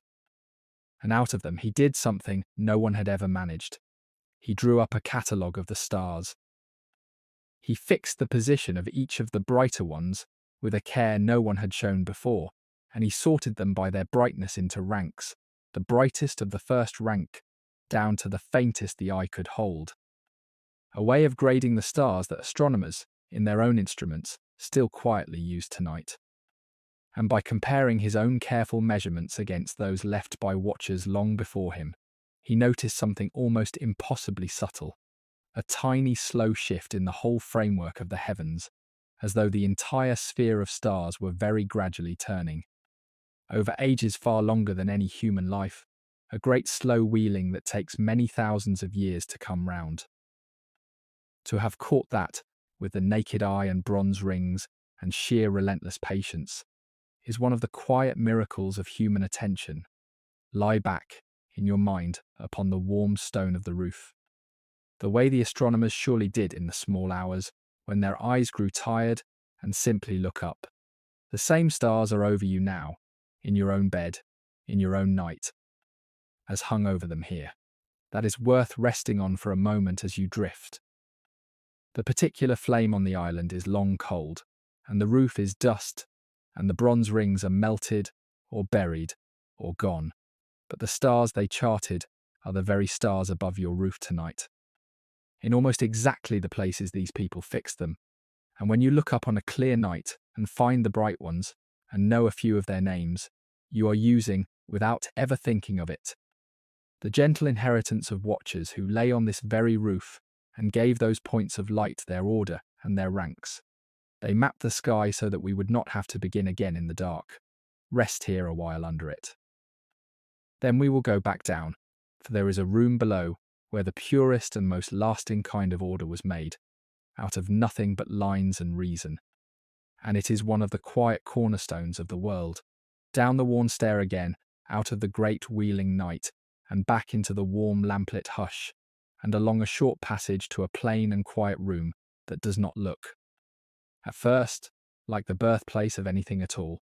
There are no grand maps here, no bronze instruments, no couches. There is a long table and low benches, and a scattering of small flat trays filled with fine pale sand, and beside them tablets of wood coated in dark wax, and slender pointed sticks for writing, and a compass or two of bronze for the drawing of circles. And that is very nearly all. It is a bare, clean, ordinary room, and yet out of a bare space exactly like this one, in this very house, came a book that would be studied and trusted, and leaned upon for more than 2,000 years, longer than almost any other book ever written by anyone. A book so solid and so clear that whole ages of the world learned to reason by it. The man we remember for it was called Euclid, and the truth is that we know almost nothing about him as a person, which is its own kind of strange immortality. We do not know for certain where he was born, nor when exactly he lived, nor what he looked like, nor whether he was warm or cold, kind or severe. He left behind no confessions, no letters, no vivid sayings beyond a bare handful. He poured himself so completely into his work that the work is all that remains. And the man behind it has thinned almost to a name. But the work is one of the pillars of the human mind. He took the whole scattered inheritance of everything the Greeks had worked out about shapes and numbers and space, the discoveries of many people over many generations, some of it proven and some of it merely believed. And he did to it what the great cataloguer had done to the library. He put it in order. He built it up, from the very beginning, one careful step at a time. And here is the beauty of what he did, the thing that made it last. He began from next to nothing. A handful of plain statements so simple that no one could argue with them, that a straight line can be drawn between any 2 points, that all right angles are equal to one another. Small, obvious truths a child would grant you without a thought. He called these his starting points, the things he would simply ask you to accept, and he was scrupulously honest about them, laying everyone out in the open where you could see it. And then, from those few humble seeds, using nothing but careful reasoning, step following lockstep, each new truth resting only on the ones already proven before it, he grew the entire vast structure of geometry, theorem upon theorem. Each one demonstrated so tightly that once you had followed the argument, you could not escape it. You were compelled. You had to agree. He did not ask you to believe him. He showed you and made you see it for yourself. And that is a wholly different and far more powerful thing. There is a story about him that I love, and it is one of the few human glimpses we are given. The king of this land, it is said, grew impatient with the long, hard chains of reasoning in Euclid's book, and asked him whether there was not some shorter, easier road to understanding geometry, some royal path fit for a busy monarch. And Euclid is said to have answered plainly and without flattery that there is no royal road, there is no shortcut. Kings and beggars alike must walk the same slow, honest path, step by proven step, if they wish truly to understand. I think of that answer often. In a house built and paid for by kings, filled with men who depended on royal favour for their bread. Here was one who told a king, quite simply, that in the country of reason, his crown bought him nothing, and that he would have to think as hard as everyone else. There is a kind of courage in that, and a kind of deep fairness, and it is written into the very bones of the book he made. Picture the room in daylight, full of students. A young man bent over a tray of sand, drawing a triangle in it with the point of his stick, then another line, then a circle, following the master's demonstration. The sand taking each mark cleanly and giving it up again with a shake, so the next student could begin fresh. A wax tablet covered in careful figures, then smoothed flat again with the flat end of the stick, ready to be written over. The same patient surface used and cleared, and used again, 1,000 proofs rising and vanishing on it like breath on cold glass.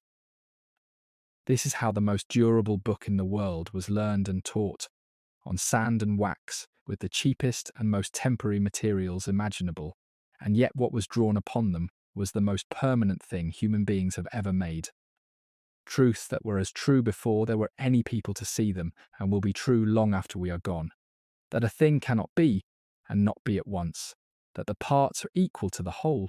That from clear beginnings, honestly followed, certain knowledge can be built.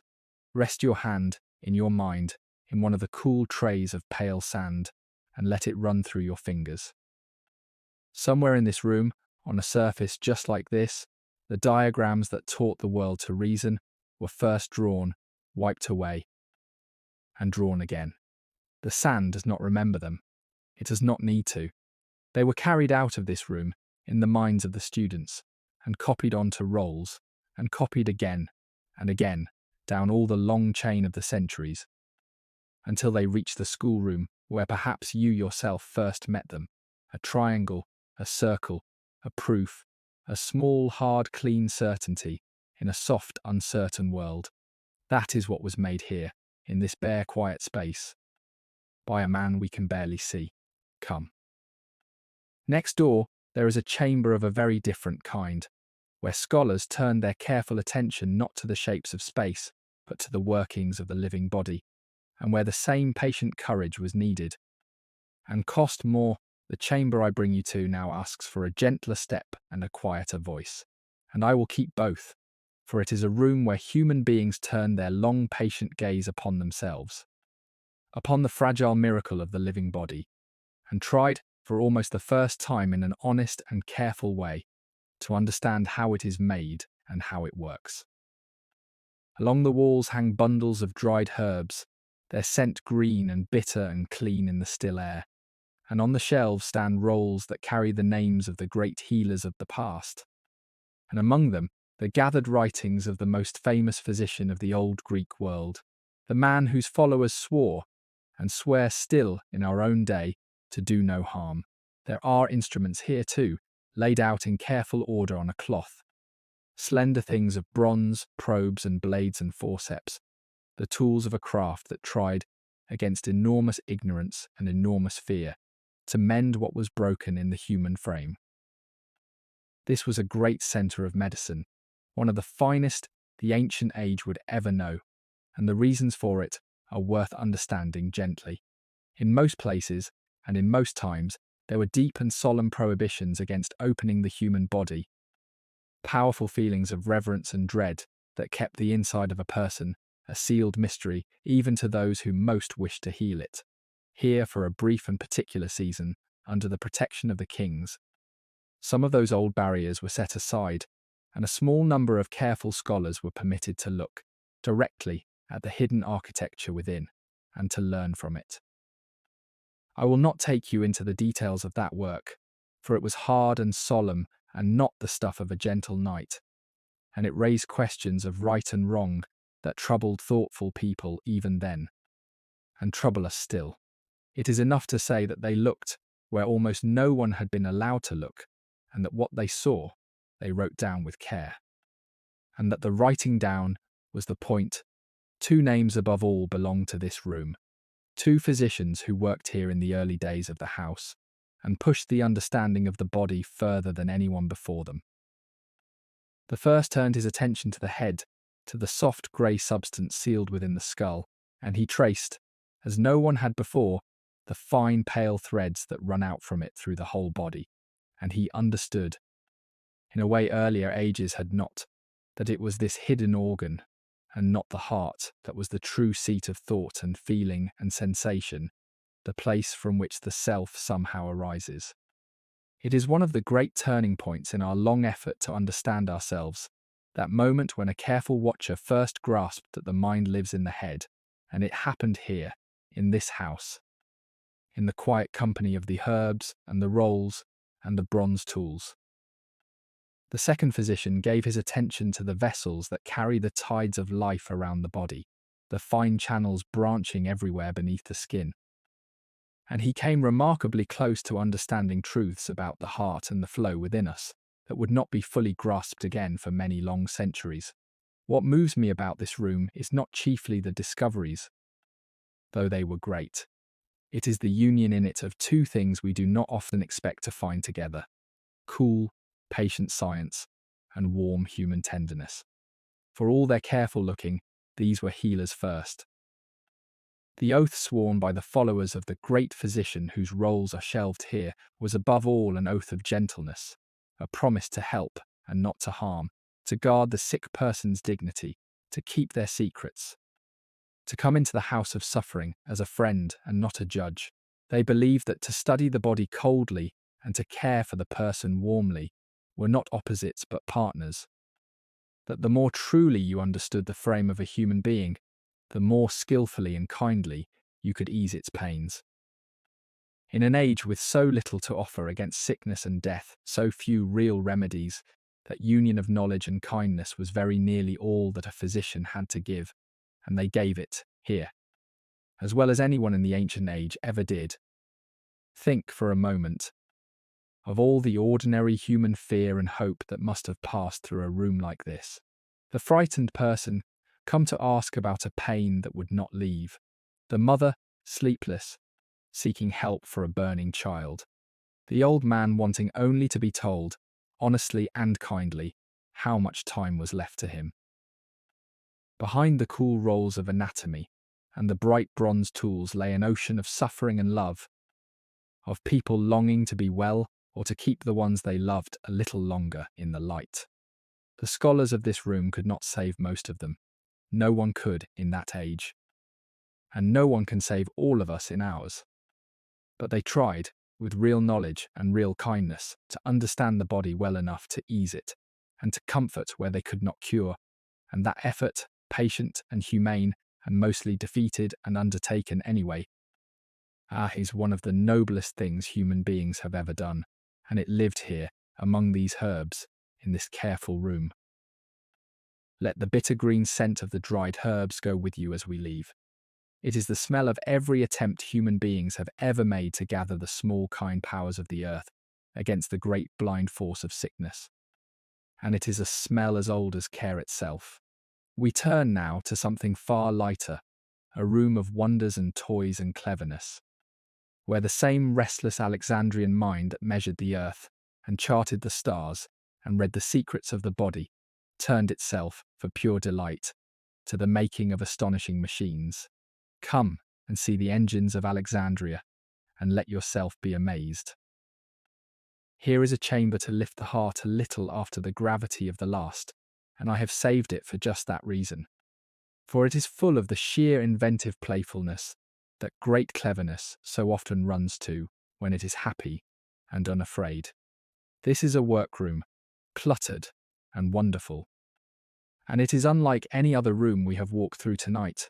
There are workbenches scarred with use and racks of fine bronze tools, and everywhere, on every surface, the strange and delightful shapes of machines, gears of bronze, cut with small careful teeth, coiled tubes and slender pipes, vessels joined to other vessels by hidden channels, small bronze figures that, you begin to suspect, are made to move on their own. And in the corner, patient in the lamplight, the slow, steady drip of water falling drop by drop into a marked vessel, measuring out the passing night. For even the clocks of this house were marvels of hidden ingenuity, Alexandria was a city that loved a clever machine the way some cities love a fine building or a great poem. And its engineers were the finest in the world at making metal and water and air do surprising things. The whole tradition of it came together in the hands of a line of brilliant makers, the greatest of whom left behind writings that let us, even now, understand what they built. They made doors for temples that seemed to open by themselves when a fire was lit upon the altar, the hidden warmth expanding air within a concealed vessel, driving water from one hidden place to another, and so, by unseen weights and pulleys, swinging the tall doors wide as though a god had touched them. They made vessels that gave out wine or water when a coin was dropped into a slot, the earliest ancestors, if you can believe it, of the machines that sell us small comforts on street corners to this day. They made singing birds of bronze that seemed to pipe of their own accord as water forced air through hidden whistles. They made little moving figures that acted out whole scenes, turning and gesturing, driven by falling weights and turning drums, a kind of mechanical theatre that must have seemed, to those who saw it, very close to true magic. And one of them made a thing that ought to stop your breath when you consider what came of that idea, so many centuries later, in another world entirely. He made a small hollow sphere of bronze and mounted it so that it could spin freely, and fixed to it two bent little pipes pointing opposite ways.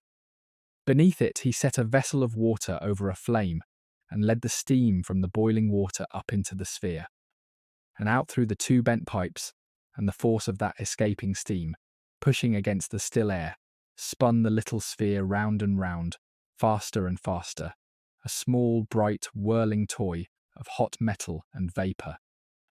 He built it, so far as we can tell, purely for wonder, as a curiosity, a delight, a thing to make people marvel. He did not, and could not, have dreamed what that same simple force, steam pushing metal into motion, would one day do to all the world. When other minds in a far later age harnessed it to turn great wheels and drive great engines and remake the entire life of humankind, here it was only a spinning toy in a lamplit room, but the seed of it was here. The idea was here.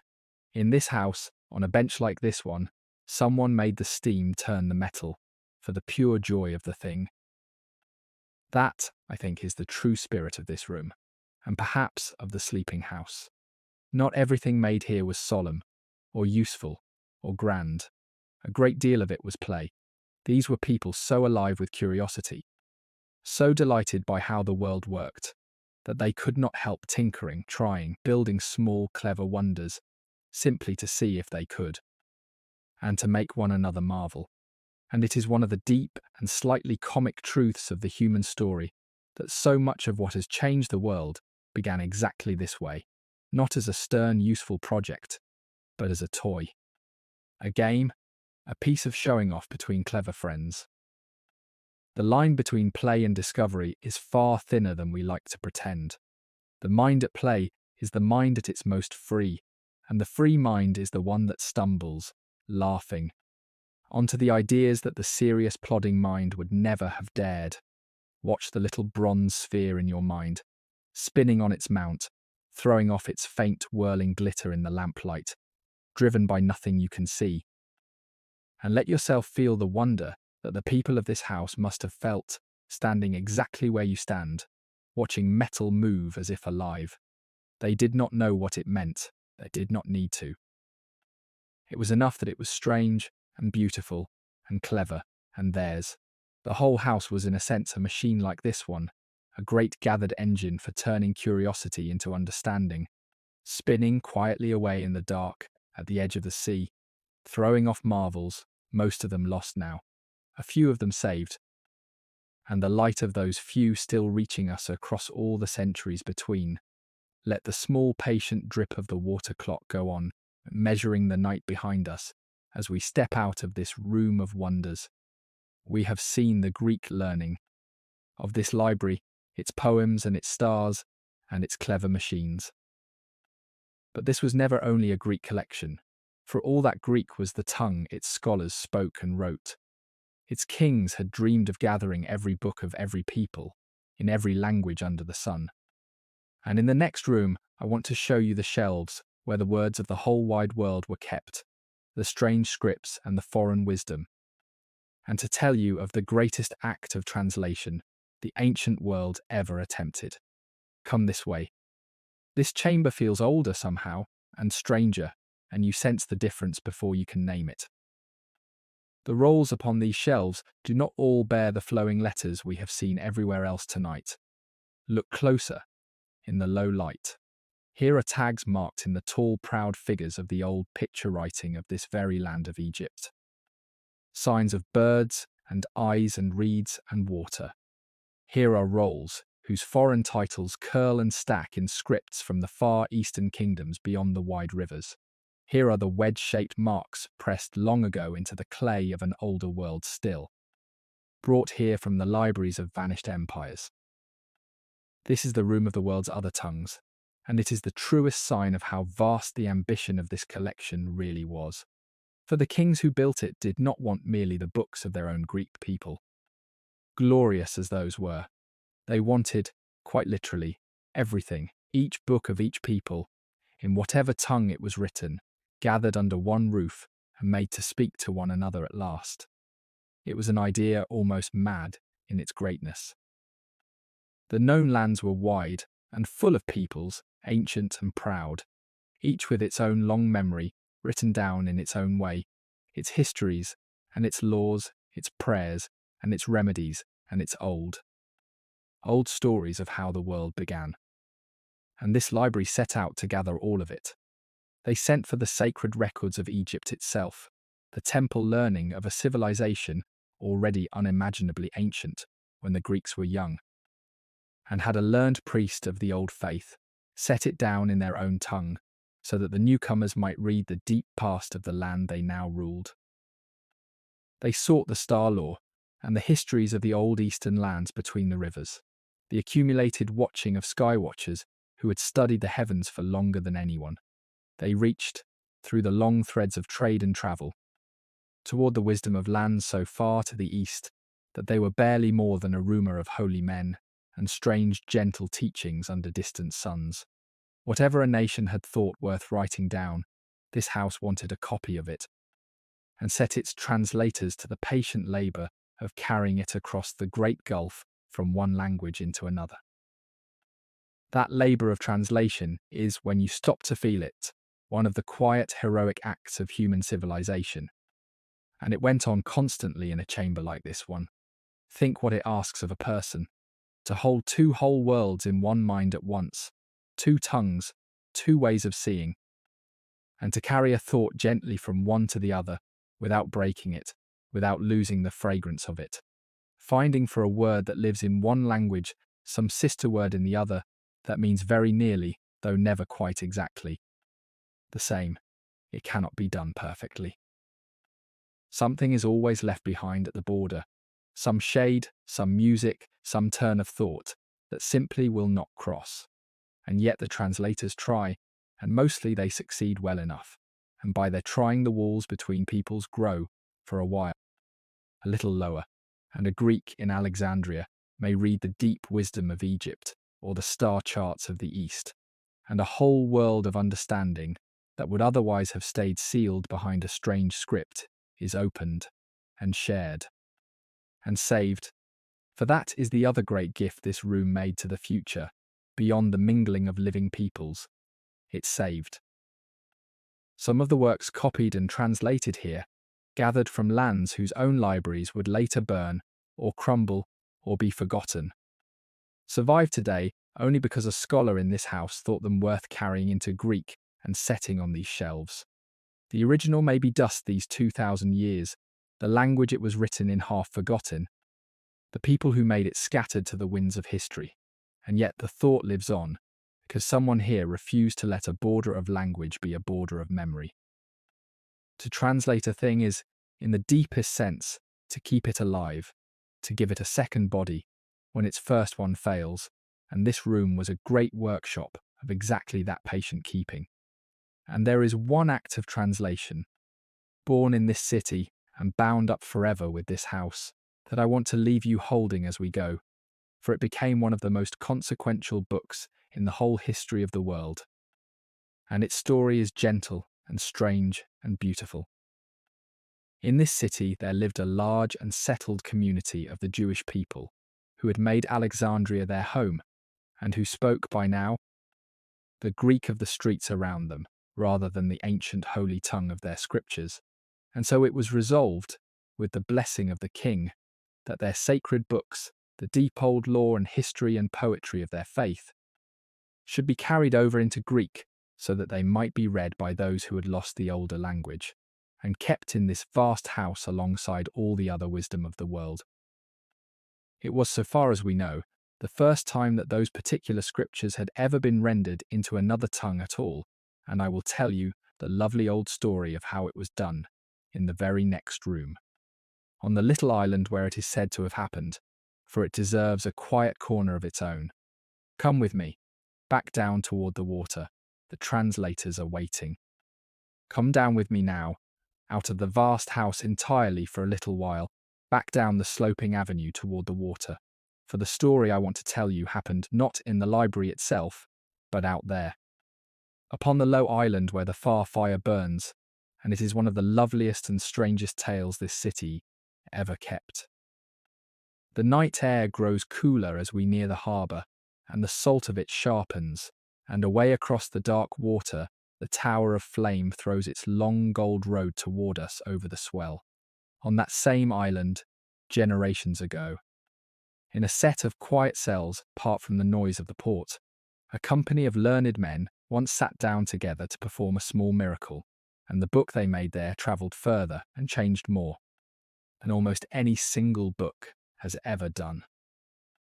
The king of that early age, the tireless gatherer of books, longed to add those writings to his shelves, and so, the old tale goes, he did not simply have them copied from whatever worn version lay to hand. He treated them as the treasure he judged them to be. He sent a courteous embassy across the sea to the high priest in the far city of the faith, with rich gifts and a careful request, asking that learned men be sent to him, elders deeply skilled in both the old holy speech and in Greek, who could carry those writings faithfully from the one tongue into the other without letting their meaning slip or fade. It was a request fit for a king who wanted not merely a book, but the truest possible rendering of a book. And it was answered. The high priest, it is said, chose his scholars with care, a company of elders, learned in both the old holy tongue and in the Greek of the wider world, and sent them across the sea to Alexandria. And the king received them with honour, and set them not in the noise of the palace but out here, on the quiet island, in cells apart, where the only sounds were the wind and the water and the crying of the gulls. And there he asked them to do their patient work. Picture them at it. Old men, bent over their sheets in the clean sea light, each holding in his mind two whole worlds at once, the ancient words on one side and the searching for their true Greek echo on the other, murmuring, comparing, weighing one rendering against another, carrying the meaning across the great gulf between the languages, a phrase at a time, gently, so as not to break it. There is a legend, a lovely impossible one, that though they worked separately, each in his own cell, when their labours were compared at the end, they were found to agree word for word, as though one mind, or something greater than any mind, had guided every hand alike. We need not believe the marvel to feel the beauty of what it reaches for, which is the dream that a sacred thing might cross from one tongue to another, and lose nothing at all. Whatever the truth of the old story, the plain fact beneath it is astonishing enough. Here, in this city, bound up with this vast house of books, those scriptures were carried into Greek for the first time in their long history. And because that tongue was then the common speech of half the known earth, the reach of those writings was suddenly and enormously widened.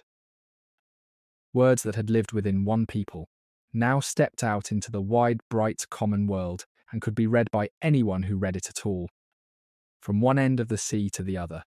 It is hard to overstate what flowed from that single translation, made on this quiet island by these patient elders, became one of the most read and most consequential books in the entire history of the world. The version through which countless people across many centuries and many lands would first come to those ancient words. The seed of more than anyone sitting in those sea-washed cells could ever have dreamed. And that, in the end, is the deepest thing this whole house was for, gathered up in one small story, not merely to hoard the words of the past behind high walls, but to carry them across every barrier that would otherwise keep them locked away, the barrier of a dead language, the barrier of a foreign script, the barrier of distance and of time itself, so that a thought born in one place and one tongue might travel out and live in 1,000 others. The elders on the island were doing, in their patient way, exactly what the whole Mouseion did, only with a single precious book. They were refusing to let understanding stay imprisoned. They were building a bridge of words across a gulf that had always seemed uncrossable, and sending meaning over it, safe and whole, into the future. Let us turn back now, up the avenue, toward the great dark house on its rise. While the fire on the island burns steady behind us over the water, there is so much still to see. I want to take you next into the very engine of how all these countless books were gathered in the first place, the strange, ruthless, wonderful hunt for every role in the world, and to tell you the tale of how the kings of this city stole the finest plays ever written and paid gladly for the privilege. Come. The story of the book hunt is waiting. Back inside now, through the tall bronze doors, into the warm, dry hush and the smell of reed and dust. And let us stand a moment in the long room of shelves and ask the question that ought to have been troubling you all this while. Where did they all come from? All these hundreds of thousands of rolls, filling chamber after chamber, wall after honeycombed wall. Books do not simply arrive. Each one had to be found, somewhere out in the wide world, and got hold of, and brought here across land and sea, and copied, and set in its place. Behind the calm-ordered shelves, there lies a story of restless, relentless, and sometimes frankly unscrupulous hunger, a hunt for books that spanned the known world and stopped at very little. The kings of this city wanted every book that had ever been written, and they went after them with the energy of conquerors and the cunning of merchants. They sent agents abroad, buyers with deep purses, to the great old book markets of the mainland and the islands, to Athens above all, the ancient heart of Greek learning, and to the trading island of Rhodes, with orders to purchase whatever they could find, sparing no expense. Whole private libraries were bought up entire and shipped home. Rare works, old works, works of which only a copy or two survived anywhere, were hunted down and acquired and carried back across the sea to this hungry growing house. And the kings spent on it without stint, for they understood something their rivals were slower to grasp, that a great collection of books was a form of power and glory as real as any army, and that the city which held the words of the world held something the others could never quite match.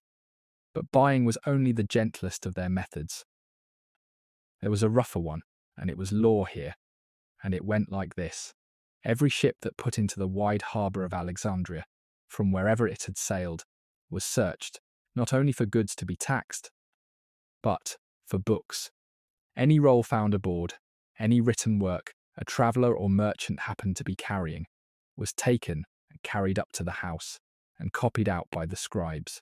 And here is the sharp twist in it. When the copying was done, it was the copy, more often than not, that was returned to the traveller, and the original that was kept, added to the shelves, swallowed into the vast collection forever. The rolls gathered this way were even marked with a note of their source, a little record that this one had come from the ships. Imagine landing here, an ordinary traveller with a beloved book in your baggage, and sailing away again with a fresh, clean copy of it in your hands, while the very roll you had carried, perhaps for years, stayed behind in the king's house. One more small stream, feeding the great river of the collection. And then there is my favourite tale of all, which shows just how far they would go and how little shame they felt about it. The most precious books in the whole Greek world, it was widely held, were the official master copies of the three greatest writers of tragedy, the plays over which entire cities had wept, kept under careful guard in Athens as a treasure of the state. The truest and most authoritative texts in existence, and the king of this city, longing for them, sent to Athens and asked to borrow them, only to copy, he promised, only for a little while. The Athenians were wary, as well they might be, and demanded an enormous sum of silver as a deposit, a fortune, to be forfeit if the precious originals were not returned. The king paid it without a murmur. The plays were sent, and when they arrived, he had them copied, most beautifully, on the finest papyrus, by his best scribes. And then he sent the Athenians back the copies, and kept the originals for his own shelves, and let them keep the fortune in silver, counting it a bargain, and cheap at the price, for the truest text of the greatest plays ever written. The Athenians could hardly complain. They had, after all, been paid. But they had been outwitted, gently and completely, by a king who wanted books more than he wanted money, and who had shown all the world exactly where this city placed its treasure. There is something in all this that is not entirely admirable, and I will not pretend otherwise. There was greed in it, and pride, and a high-handed disregard for the rights of others that we would not forgive so easily today. The kings took what they wanted, and dressed their taking in the language of scholarship, and were not above a little theft when theft served the collection. And yet the thing they were so hungry for was not gold, nor land, nor power over other people's bodies. It was knowledge, it was words, it was the accumulated thought of the whole human race. And they wanted it gathered and kept and made safe with a passion most kings reserve for far uglier things. If a monarch must be greedy, let him be greedy for books. If a king must be ruthless, let his ruthlessness fill a library rather than a graveyard. The hunger that built this house was not a clean or gentle thing, but of all the hungers that have driven the powerful across history, it was surely among the least harmful, and by far the most lasting in its gifts. So the shelves filled, roll, by purchase, and by search, and by outright clever theft, until this house held more of the written word than had ever been gathered in one place before. But a bought or borrowed roll was only the beginning. Every one of them had to be copied, checked, and made ready, and that endless patient labour fell to a small army of workers, whose names we will never know, bent over their desks by lamplight in a room. I want to show you now. Come and meet the copyists. Down a side passage, away from the grand rooms, there is a plainer chamber that I love perhaps more than any of the others, precisely because there is nothing grand about it at all. This was a workroom, a place of daily labour, and by day it was the busiest place of all.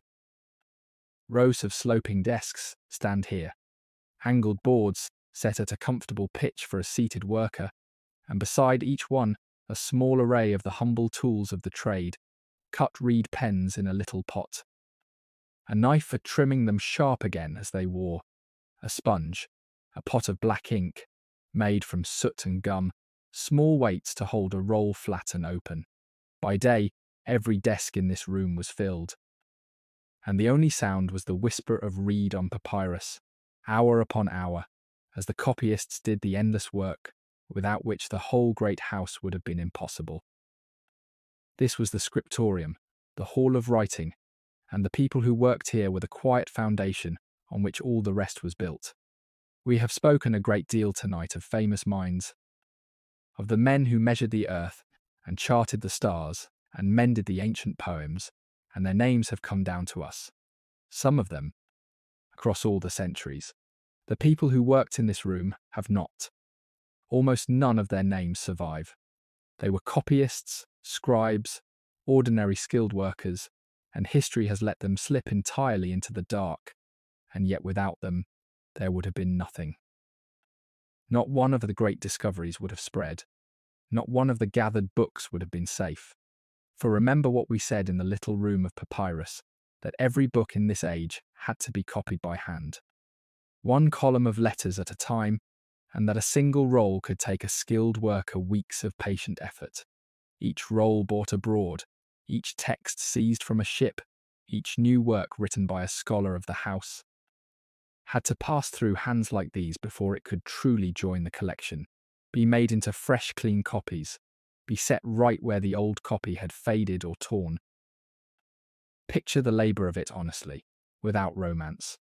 A copyist sat here from the early light, bent over the sloping board, an exemplar roll propped open on one side, and a fresh blank roll before him, and he wrote, letter by letter, word by word, column by column, dipping the reed, forming each character clear and even, hour after hour, until the light failed. It was hard on the body, the back ached from the long stooping. The eyes strained and burned, especially as the day dimmed, and the work went on by the poorer light of lamps, which is why some of them, surely, were still here after dark, and why the scriptorium was among the last rooms in the house to fall quiet at night. The hand cramped around the pen, the neck stiffened, and it demanded, on top of all that ache, a fierce, unbroken attention, for a moment's wandering of the mind might spoil a whole column, drop a line, double a word, introduce one of those small errors that we saw the great scholars labouring so hard to hunt down and correct. And yet there was a kind of quiet nobility in it, and I hope those long-dead workers knew it, at least sometimes, on their better days. For a copyist was not merely making an object, he was carrying a mind forward through time. Every roll he finished was a thought preserved, a voice kept from falling silent, a small defiance flung in the face of the great forgetting that swallows almost everything human beings ever make or say. The poem he copied might outlive him by 1,000 years, and reach readers in lands he had never heard of, in ages he could not imagine, and it would reach them through his patient hand, though they would never know his name, never think of him at all. There is a humility in that work that I find close to holy. To spend your one short life making sure that better minds than yours are not lost, to be the quiet channel through which the great thoughts of others flow on into the future, asking no glory for yourself. Content simply to have kept the words safe. The scholars are remembered. The copyists made the remembering possible. Look at the empty desks in the low light, the cut reeds waiting in their pots, the sponges gone dry. A single unfinished roll, left weighted open on one board where a worker will return to it in the morning that, for them, still comes. Somewhere on that half-copied roll, the writing stops in the middle of a column, mid-thought, where the light failed or the hand grew too tired to go on, and it waits there, patient, for a resuming that in our time will never happen. Rest your eyes on it a moment. All the knowledge in this whole vast house passed, at one time or another, through hands exactly like the ones that set down those last unfinished letters, by fingers we cannot name, cannot picture, cannot thank.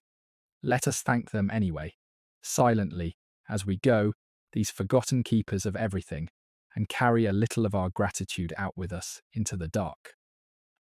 The next chamber I want to show you is a quiet, exacting, curiously modern sort of place, and its work was so ordinary to us now that it takes an effort to see how strange and new it once was.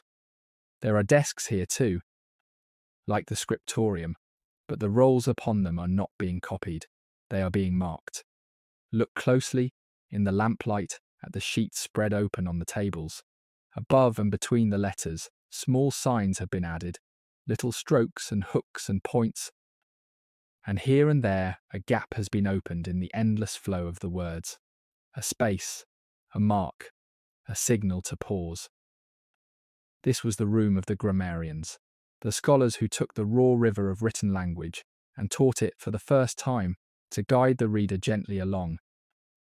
And what they invented here is so woven into the way you yourself read that you have almost certainly never once noticed it, or thought to wonder where it came from. Here is the strange thing you must understand about the written word in this age. When a scribe copied out a text, He wrote the letters one after another in an unbroken stream, with no spaces between the words, no marks to show where a thought paused or ended, no signs to guide the voice up or down. The words simply ran together, letter after letter after letter, all the way down each column, a solid ribbon of writing that the reader had to break apart and make sense of entirely on his own, by knowledge and by guesswork sounding it out, feeling for where one word ended and the next began, where a sentence closed, where the meaning turned. To read, in that world, was hard, skilled, effortful work, and to read aloud well, giving each phrase its proper weight and pause, was a real accomplishment that took long training. The text gave you no help at all. It was a code you had to crack afresh every time. The scholars of this room set themselves to fix that, and the fixing of it is one of the quiet revolutions in the whole history of the mind. One of the great keepers of the house, a careful, learned man, is remembered above all for a thing so simple, it sounds like nothing, and is in truth enormous.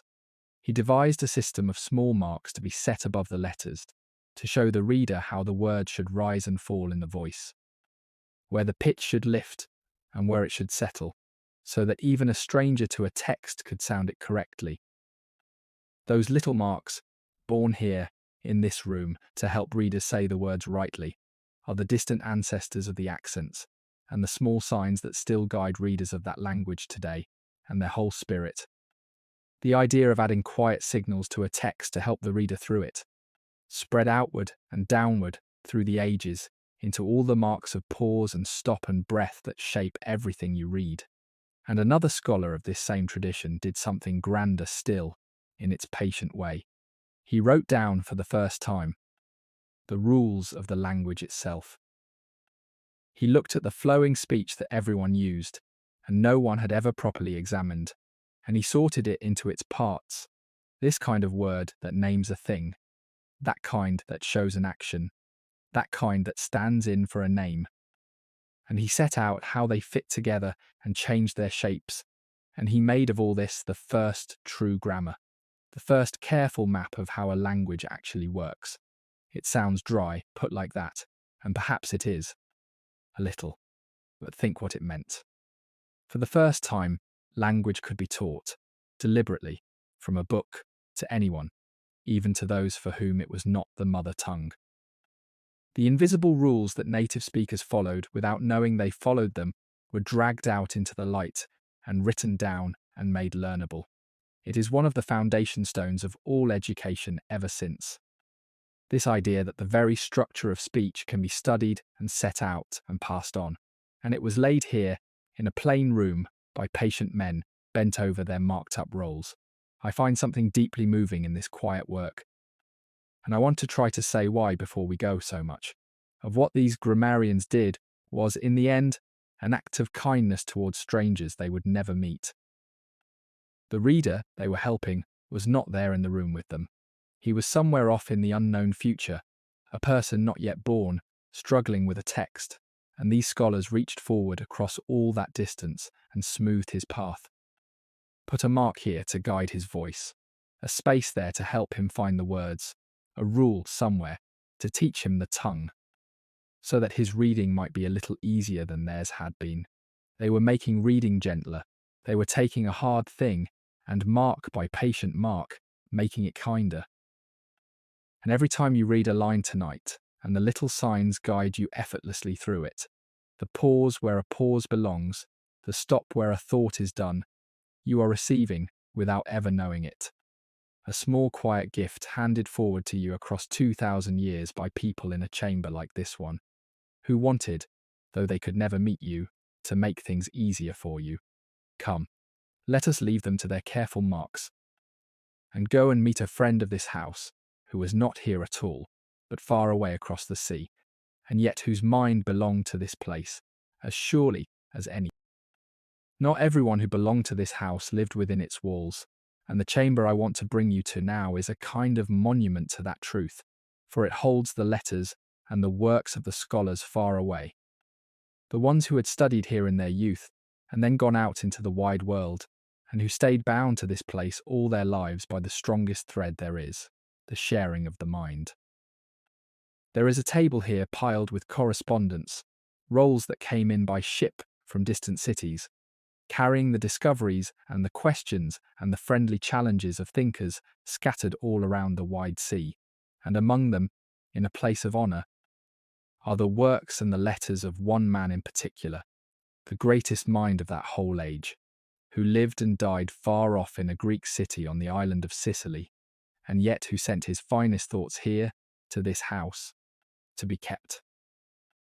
He had come here as a young man, this Sicilian, to study in the greatest centre of learning in the world, and here he had made his lifelong friendships, above all with the very keeper of this library who measured the earth. The two of them young together in this astonishing house, walking its colonnades, arguing under its lamps. And then he had gone home, back to his island city across the sea, and there he had spent the rest of his long life.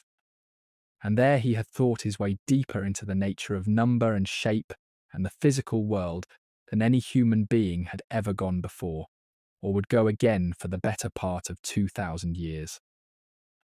But though he lived far away, his heart stayed here. He wrote his discoveries down in the form of letters, and he sent them across the sea to his old friend the keeper, to be lodged here in this library, because he knew that here, and perhaps only here, they would be understood and valued and kept safe for whatever future might one day be ready for them.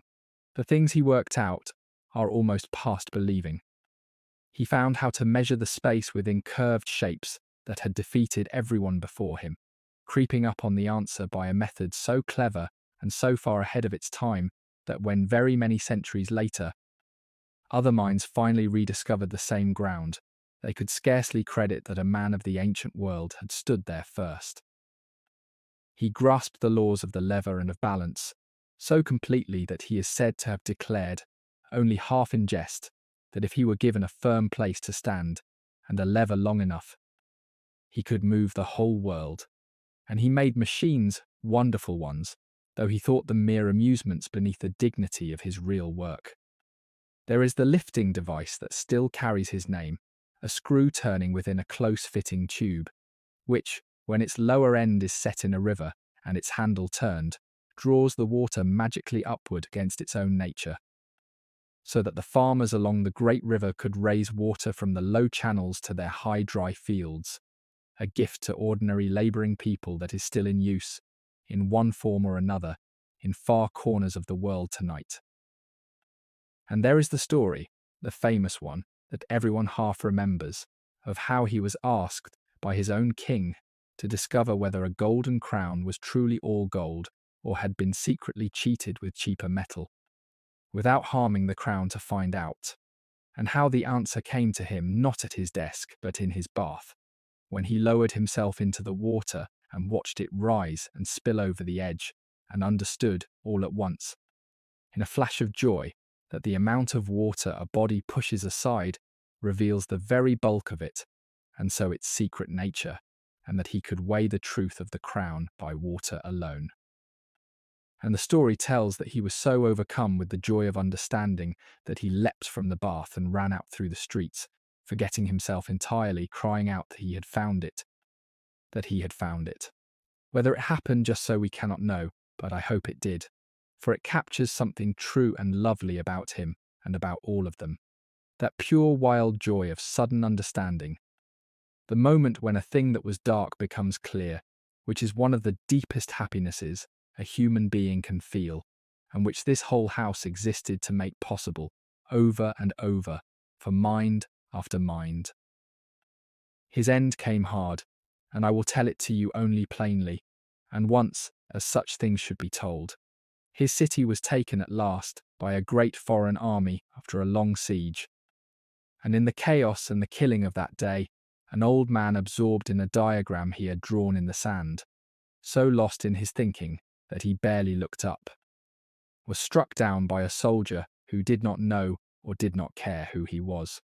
So the greatest mind of the ancient world was lost, in a moment, to the blind stupidity of war, bent over a shape in the sand to the very end. It is a hard thing to sit with, and I will not dwell on it. But I will say this. His body died that day quickly and stupidly, as bodies do. His mind did not. His mind was here, in this house, in these letters and these works that he had sent across the sea to be kept safe. And from here, it was copied and carried onward, and it outlived his city and his killers and the whole empire that destroyed him. And it reaches us still, whole and blazing. Tonight, they could kill the old man in the sand. They could not touch the thing he had sent here for safekeeping. That is what a library is for. That is the quiet victory it wins again and again over the sword. Let us set the letters down gently. The thoughts of a dead man kept alive by this house long after his city fell, and move on. We have seen where the fine minds worked, and where their words were kept and copied and sent. But every one of those minds had once been young, and had to be taught, and there were rooms in this house given over to exactly that, to the passing of the fire from one generation to the next. Come and stand with me in the hall where the students learned. Along the colonnade again, and in through a wide doorway, we come to one of the larger chambers of the house, and its shape tells you at once what it was for.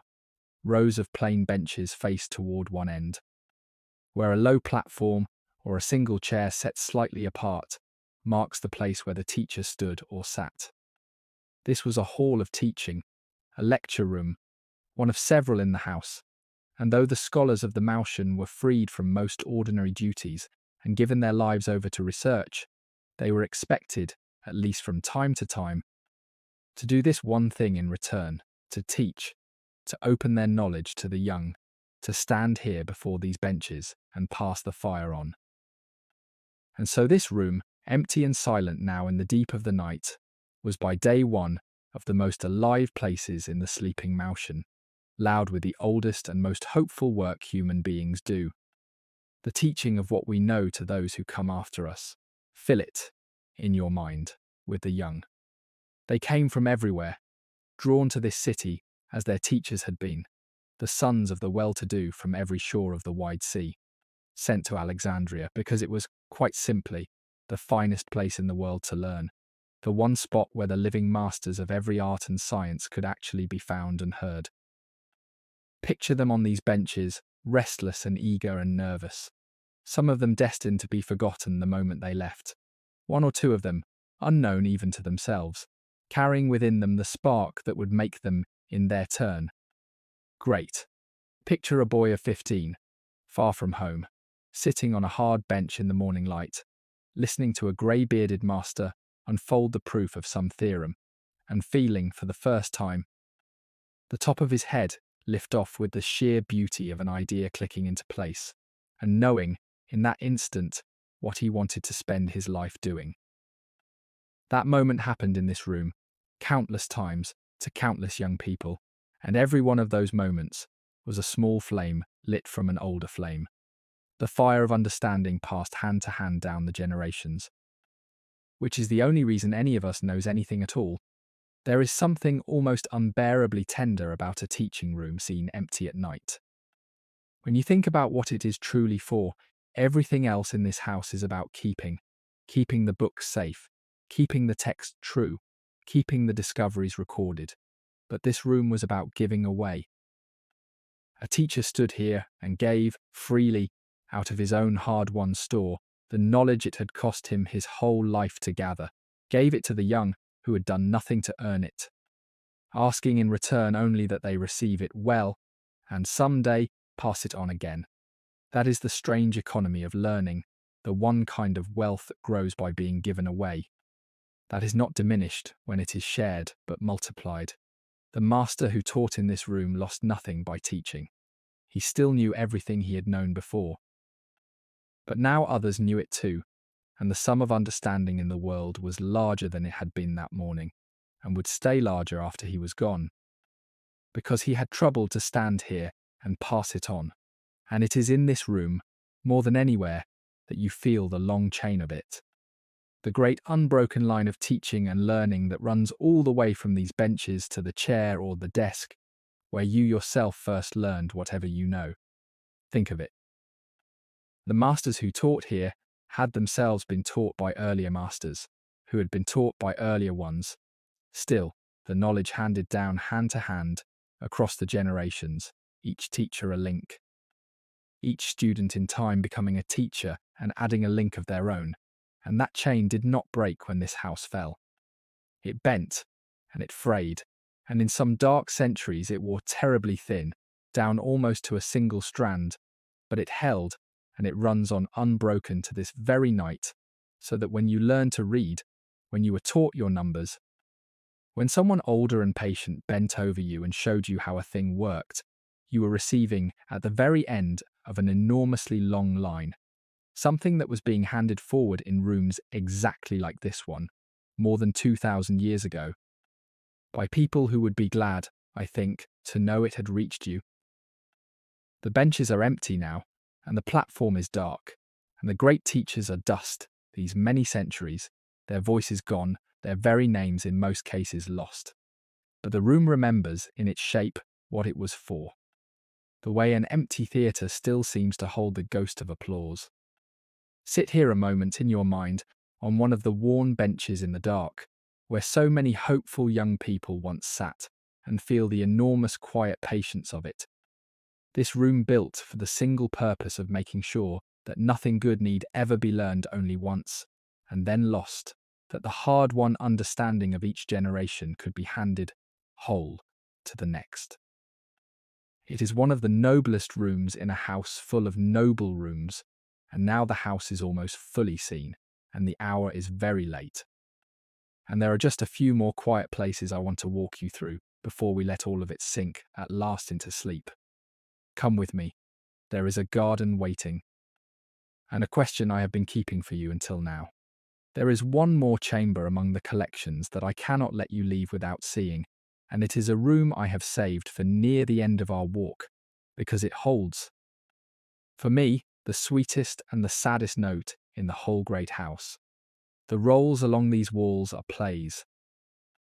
Not poems to be read alone by lamplight, nor histories to be studied, but the living scripts of the theatre, the words that were written to be spoken aloud by masked actors before vast crowds under the open sky, the tragedies that made whole cities weep together, and the comedies that made them roar with laughter, all of it gathered here and kept and cherished.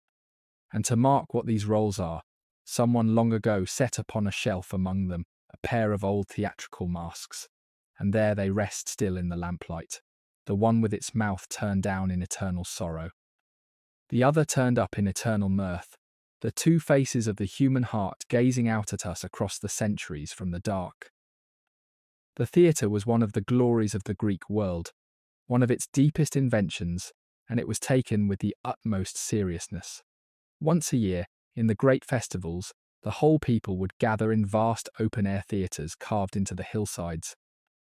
Thousands upon thousands of them, seated together beneath the sky, and there the playwrights would set their newest works before them in a kind of sacred contest, and prizes would be given, and a fine play might be remembered and revived for centuries after.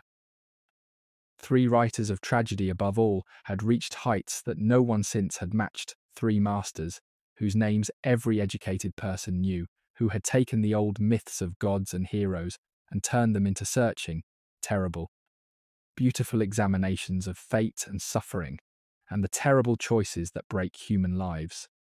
And there were the makers of comedy too, the sharp-tongued mockers of the powerful and the gentle observers of ordinary foolishness, whose plays could still, across all the years, make a reader laugh aloud alone in a quiet room. The scholars of this house loved these plays, and laboured over them with all the care they gave to the ancient epics. They gathered every copy they could find. They compared them and corrected them and settled the truest text. They studied how the plays were built and marked out their parts and wrote patient commentaries to explain the hard old words and the forgotten customs to readers of a later age who had never seen the festivals for themselves.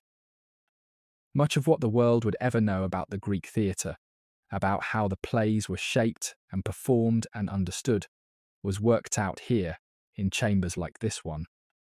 by scholars who felt that these fragile scripts were among the most precious things human beings had ever made and must, at any cost, be kept.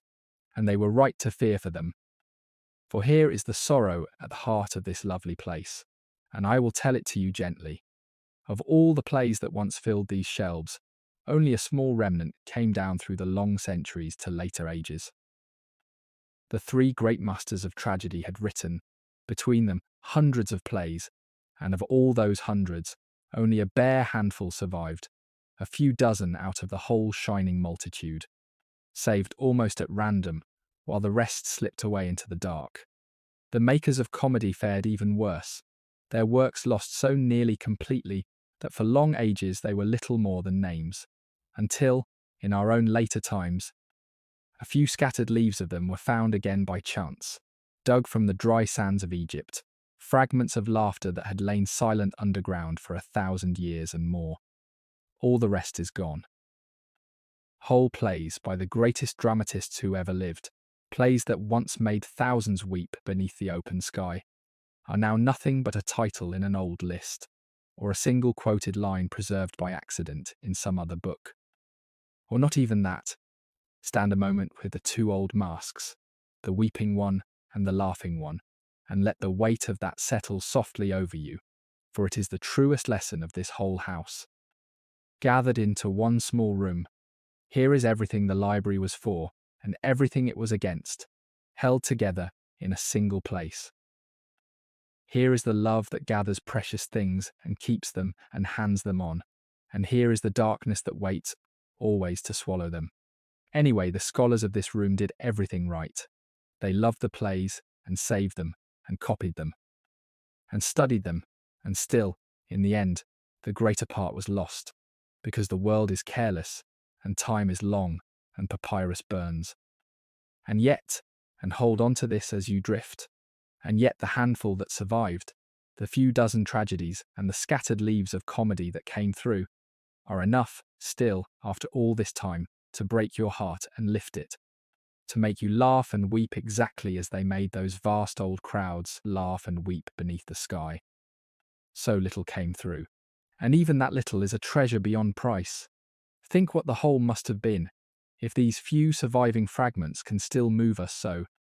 All these centuries down the dark, the masks know they have been smiling and weeping here in the lamplight for 2,000 years, and they are smiling and weeping still.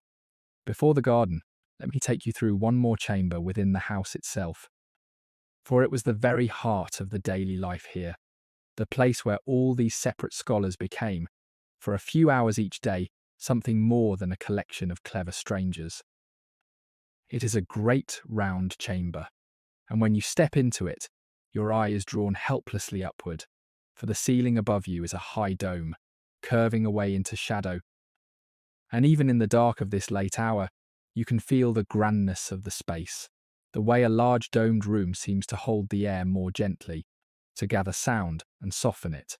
In the middle of the floor, the embers of a fire have burned down low in a wide hearth, glowing a deep, dull red, and around the walls run long tables, cleared now and wiped clean, where by day the whole community of the house sat down together to eat. This was the common dining hall, and the shared meal taken here, day after day, year after year, was the thread that bound the scholars of Alexandria into a single fellowship, for that is what they were.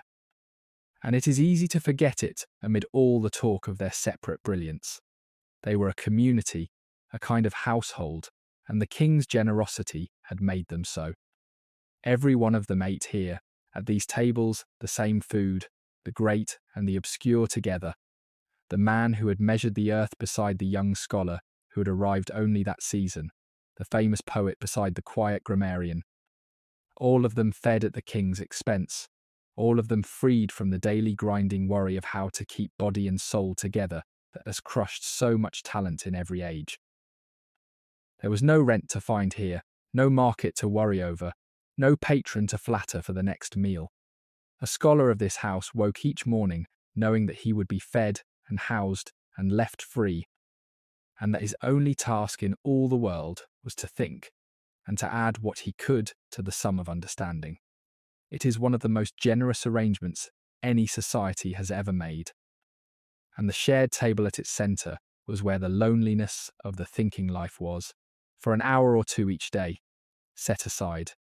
And they were free in another way too, a rarer one that I want you to hold on to. This house was tied to no single school of thought, no one master's teaching that all must follow. Elsewhere in that world, the places of learning were mostly the property of a particular philosophy, and to belong was to sign on to a set of beliefs. Here it was not so. A scholar might think as he found reason to think, follow the argument wherever it led, hold any view he could defend, and no orthodoxy stood over him demanding agreement.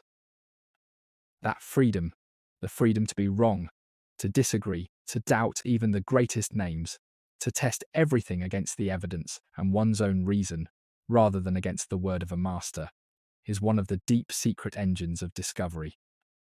And this house had it more fully than almost anywhere in the ancient world. Around these very tables, over the shared meal, the arguments must have raged, the astronomers quarrelling with the physicians, the poets mocking the mathematicians, everyone free to be brilliant and stubborn and wrong. And out of that free clash of unfettered minds came the discoveries that have lit the world ever since. And now they sleep, all through the wings of the house, in the quiet cells set aside for them. The scholars of Alexandria are sleeping, and if we walk very softly along the corridor beyond this hall, we can sense them there behind their curtains. The slow, even breathing of tired minds at rest. Here sleeps a man who spent his whole day arguing about a single word in an old poem. Here sleeps one who watched the stars until his eyes ached, and then came down and slept like a child. Here sleeps a young scholar, newly arrived, who lay awake half the night, hardly believing his good fortune, that he of all people should be here, in this house, among these people, and who has fallen at last into a deep, contented sleep with the whole of his life stretching bright before him. They are only human beings, when all is said. They snore and turn over, and dream their ordinary dreams. But by day they hold up, on their tired shoulders, the whole gathered knowledge of the human race, and keep it, and add to it, and hand it on. Let them sleep. They have earned it. We will not disturb a single one of them. Stand a moment more in the round domed hall, with the embers glowing low and the great curved ceiling lost in shadow above, and feel the deep peace of a house full of sleeping minds. There is nothing in the world quite so gentle as a place of learning at rest. When the arguments have all died down and the lamps are low, and the clever restless people who fill it by day have surrendered, every one of them, to the same soft democratic dark that takes us all. Their differences are set aside now, their rivalries are forgotten in sleep. They are only a company of tired human beings breathing quietly in the night, held safe within the walls of the strange and beautiful thing they have given their lives to. And now, come. The night air is calling, and there is a garden just beyond these walls. And standing in it, I want to ask you the question I have kept for last. Out through a low door at the side of the dining hall. And all at once, we are in the open air again, in a garden, and the change is like a cool hand, laid on a warm brow. The night has deepened toward its stillest hour, and the garden lies before us in shades of silver and black, its paths pale between dark beds of shrubs and herbs, its trees standing motionless against the crowded stars. Somewhere close by, water moves in a stone channel with that low, endless voice, and there is a fountain further in, its soft falling the only sound besides the crickets. The air is heavy now with the green and living scents of the night garden. Damp earth and cut leaf, and some pale flower that gives its perfume only after dark. This was where the scholars walked when they wished to think under the open sky, and where, it is said, the kings kept living things gathered from far-off lands, strange birds and stranger beasts, so that even the animal wealth of the world might be studied here. Tonight, whatever creatures were kept are sleeping, like everything else, and the garden is given over entirely to the stars and the water and to us.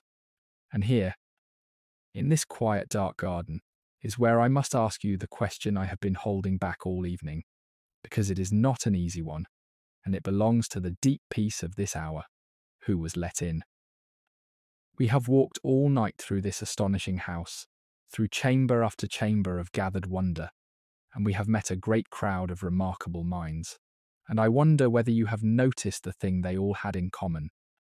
Beyond their brilliance, they were men. Every scholar we have met tonight, every keeper and copyist and measurer of the earth, was a man, and that was no accident. In the age when this house stood at its height, the vast collection and the community around it were, by all we can tell, closed to women.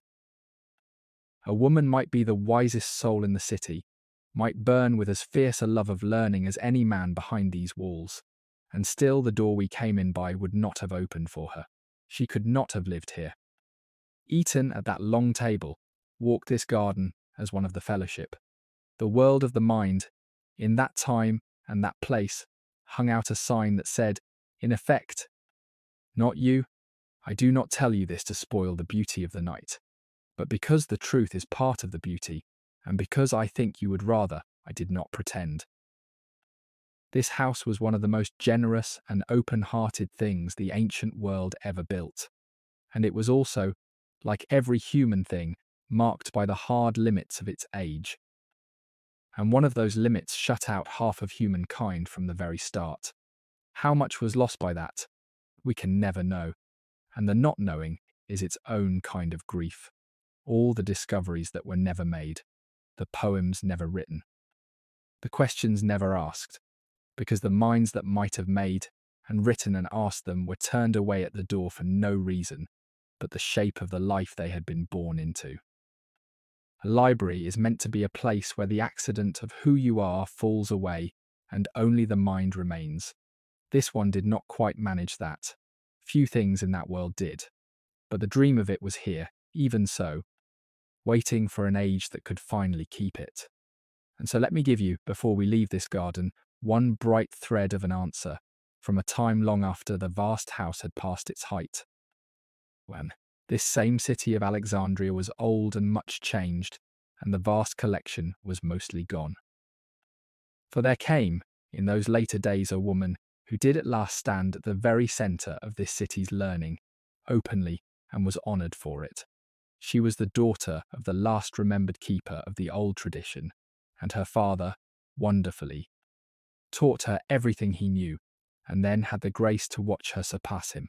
She became the finest mathematician and astronomer of her whole age, the leading mind of the city, and she did not hide it. She wore the plain cloak of the philosopher and walked openly through the streets, and she taught in public to any who would come and listen, gathering around her students who loved her and men of power who sought her counsel, drawn from every faith and every party of that torn and quarrelsome time. For a while, in her person, the old closed door of this house stood open at last, and a woman held, in the sight of all, the very place the great men of old had held, keeper of the flame, teacher of the young, the wisest head in Alexandria. Her story does not end gently, and I will tell you its ending only once, and plainly, because she deserves the truth, and not a soft evasion. She lived in a hard and violent time. When the city was riven by bitter hatreds, she had no part in, and she became, through no fault of her own, a target of them. And one day, a mob laid hands on her and killed her. That is all I will say of it, for the manner of it does not honour her, only her murderers, and it is her life I want you to carry away, not her death. She was a woman who loved learning with her whole heart, who mastered the hardest knowledge of her age, who taught it freely and openly to all who came, and who stood for a shining while, exactly where she belonged, at the head of the learning of a great city. The door had been shut for so long. She, at the very end of that long story, walked through it. Let us leave the garden gently now, with her memory to keep us company, and cross the sleeping city, for there is one more house of books I want to show you, up on its hill under the stars, before the night lets us go. We must go out of the royal quarter altogether for this last visit, back through the great gate, where the old porter still sleeps against his pillar, and out into the wider city, and I want you to feel the walk itself. The passage through Alexandria in the depth of the night. The streets are broad here, and laid out in a great orderly grid, for this was a planned city, dreamed whole and set down all at once. Its main avenues running straight and wide from one edge to the other, so wide that even now, in the dark, you sense the openness of them, the long, clear lines of them running away toward the stars at either end. The houses on either side are shuttered and still. Now and then a dog barks, far off, and falls silent. A late lamp burns behind a high window and goes out as we pass beneath it. The warm night air moves down the straight, broad streets, and our footsteps make no sound, and slowly the ground begins to rise beneath us.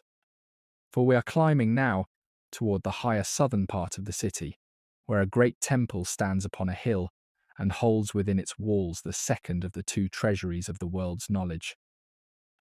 They called it the Daughter Library, this second collection, and it was housed within the precinct of a mighty temple to a god particular to this city, a god the Greek kings had raised up to be shared between their Greek subjects and their Egyptian ones, a bridge in the form of a divinity. The temple crowned its hill in tiers of pale stone, approached by a long flight of steps, and it was one of the grandest buildings in all of Alexandria, a wonder in its own right. And within it, or close beside it, in rooms given over to the purpose, was kept a second great store of rolls, an overflow and a companion to the vast collection down in the royal quarter. Holding many tens of thousands of books of its own, let us climb the long steps together in the starlight. They are broad and shallow and worn, and they rise ahead of us toward the dark bulk of the temple, and at the top, in iron brackets on either hand of the temple doorway, 2 torches burn low and steady, throwing their restless orange light across the pale stone and up into the shadowed faces of the carvings above. There was a difference to this daughter library, and it is a difference worth pausing on, for it points towards something the whole idea of the library was slowly, haltingly reaching toward. The great collection down in the royal quarter was bound up with the palace and the community of paid scholars, a place for all its glory, somewhat set apart, somewhat closed, the private treasure of the kings and their chosen fellowship. But this second collection, up here in the temple on its public hill, was more open.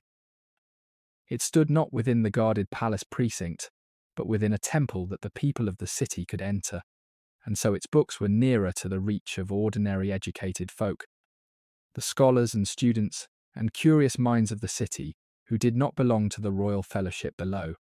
It was, in its way, a step toward the idea that would take the world so very long to arrive at fully, the idea that a great collection of knowledge ought not to be locked away for the few but opened, as far as may be, to the many, that a library is most itself when its doors stand widest. Step inside with me, into the temple's dim, vast interior, where the god sits enthroned in the deep shadow at the far end, a great still presence you feel more than see, and where the air is thick and cool and heavy with old incense and old stone. And here too, in the chambers off the central hall, are the rolls, rank upon rank of them in their niches, tens of thousands of gathered books resting in the sacred dark, watched over by the god himself. There is a particular hush to a library that is also a holy place, a doubling of the silence, for here the quiet of learning and the quiet of worship lie one upon the other, and it is hard, standing in it, to tell where reverence for knowledge ends and reverence for the divine begins. Perhaps to the people who built this, there was no line between them at all. Perhaps to gather the wisdom of the world and to serve the gods were, in their hearts, one single act, 2 names for the same deep human, reaching towards something larger and higher than ourselves. Let us stand here quietly for a moment, in the god's own house of books, up on its hill above the sleeping city, with the 2 torches burning at the doorway behind us, and the stars wheeling slowly overhead. This daughter library, outlived its great mother down in the royal quarter, endured after the other had begun to fade, kept the flame a while longer up here on its height, when the light below had dimmed. It was, for a season, the last great store of the old gathered knowledge left standing in the city, holding on, up here in the dark, after so much else had gone. But its time too would come, as all times do, and it is that ending, and the ending of the whole long dream, that I must finally, gently, tell you about now. As our night together draws toward its close, come back down the steps with me, and out under the open sky, and let me speak, softly and only once, of how it was all lost, and of the one lamp that is still, even now, burning. Come down from the temple hill, and let us stand here in the open, in the last deep hour before the sky begins, far off, to think about growing pale. The whole city sleeps below us and around us, and away to the north the beacon on its island still burns, faithful over the black water, and everything is quiet, and everything is at peace. And it is here, in this peace, that I must keep the promise I made you at the very beginning of the night, and speak of the one small lamp that has been burning all this while in a far room, and of what it means, and of how the vast house we have walked through together came in the end to be lost to the world. I will tell it gently, and I will tell it once, because it is a sorrowful thing, and because the sorrow is not the note I want to leave in your heart as you drift towards sleep. The truth is that there was no single terrible night when it all vanished. No one great fire in which all of it went up at once, however the story is sometimes told. The end of this house was slower than that, and sadder, and more like the way most precious things are truly lost in this world.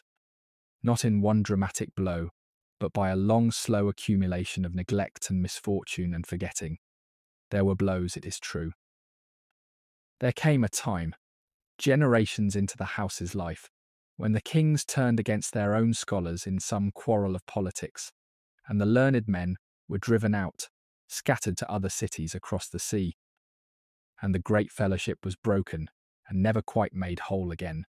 And there came a day, in a war that was none of the library's making, when fire ran along the harbour and reached, it seems, some part of the collection, and a portion of the gathered rolls was lost to the flames, though how much we will never know for certain, and the house itself endured a while yet beyond it.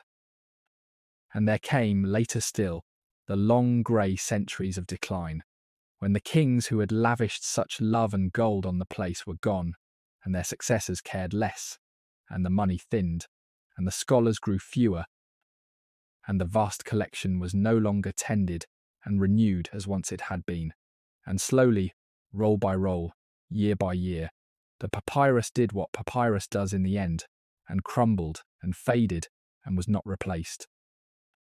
And the daughter library, up on its temple hill, the one we visited last, holding on after the other had failed, came at last to its own ending too, in a later and harsher age, when the old gods were falling and the temple that housed it was pulled down, and whatever remained within it was scattered and lost with the rest. So it went, not in one night, but across long lifetimes. The greatest gathering of human knowledge the ancient world ever made, ebbing slowly away into silence, until at last there was nothing left of it above the ground at all, not a wall, not a column, not a single one of all those hundreds of thousands of rolls. If you walk the city that stands on this spot in our own day, you will find no trace of the vast house we have wandered through tonight. It is gone utterly, as though it had never been, and of all the countless books it held, all the gathered thought of the whole ancient age, only a small fraction came down to later ages by other roads, copied out and carried elsewhere before the end, saved almost by accident, scattered seeds from a burning field. Nearly everything else is simply lost, gone into a silence so complete that, as the saying has it, we do not even know all that we have lost, for the very list of it perished with the rest. I know, it is a heavy thing to hold, and I have carried you a long way into the night to arrive at it. But stay with me now, Because here is the lamp, the one that has been burning all evening in the far room. And here is why I would not let you forget it. That small, steady flame is not the fire of destruction. It is the opposite. It is the little light of everything that was saved. For it is not true that the vast house left us nothing. Look at what got out before the dark came down. The measured size of the earth got out, and we have never lost it since. The great geometry got out, the book of shapes and proofs, and it taught the whole world to reason for 2,000 years and teaches it still. The mended poems got out, the ancient epics guarded line by line by those patient scholars, and they are read tonight, whole and singing, in your own century, in your own tongue. The little marks that guide your reading got out, the accents and the pauses, and they are on the page before your eyes whenever you read. The very word we use for a house of gathered wonders, that soft old word for the seat of the Muses, got out and lives in our mouths still. The great house burned down, in the end, slowly, into the dark, but not before it had thrown its seeds to the wind, and the wind carried them, and they took root far away, and they are green and growing all around you tonight. And you have been living among them your whole life without knowing where they came from. That is the lamp still burning. That is the flame they could not put out. Every library that has ever been built since, every quiet room where books are kept safe and ordered, and offered freely to whoever comes, every school and reading room, each patient act of copying a thing down so that it will not be lost. It has that same lamp, lit again from the old flame, carried forward, kept to light. They lost the building. They did not lose the idea. And the idea, it turns out, is the deathless part, the part that cannot be burned. Because it lives now in too many hearts and too many rooms across too much of the world for any fire ever to reach it all. The people of this house set themselves against the great forgetting, and by any measure that matters, in the very long run, they won. Rest in that, as the night deepens toward its end. The house is gone. The light it kindled is not, and never will be, and a little of it is shining right now, wherever you are lying, in the dark.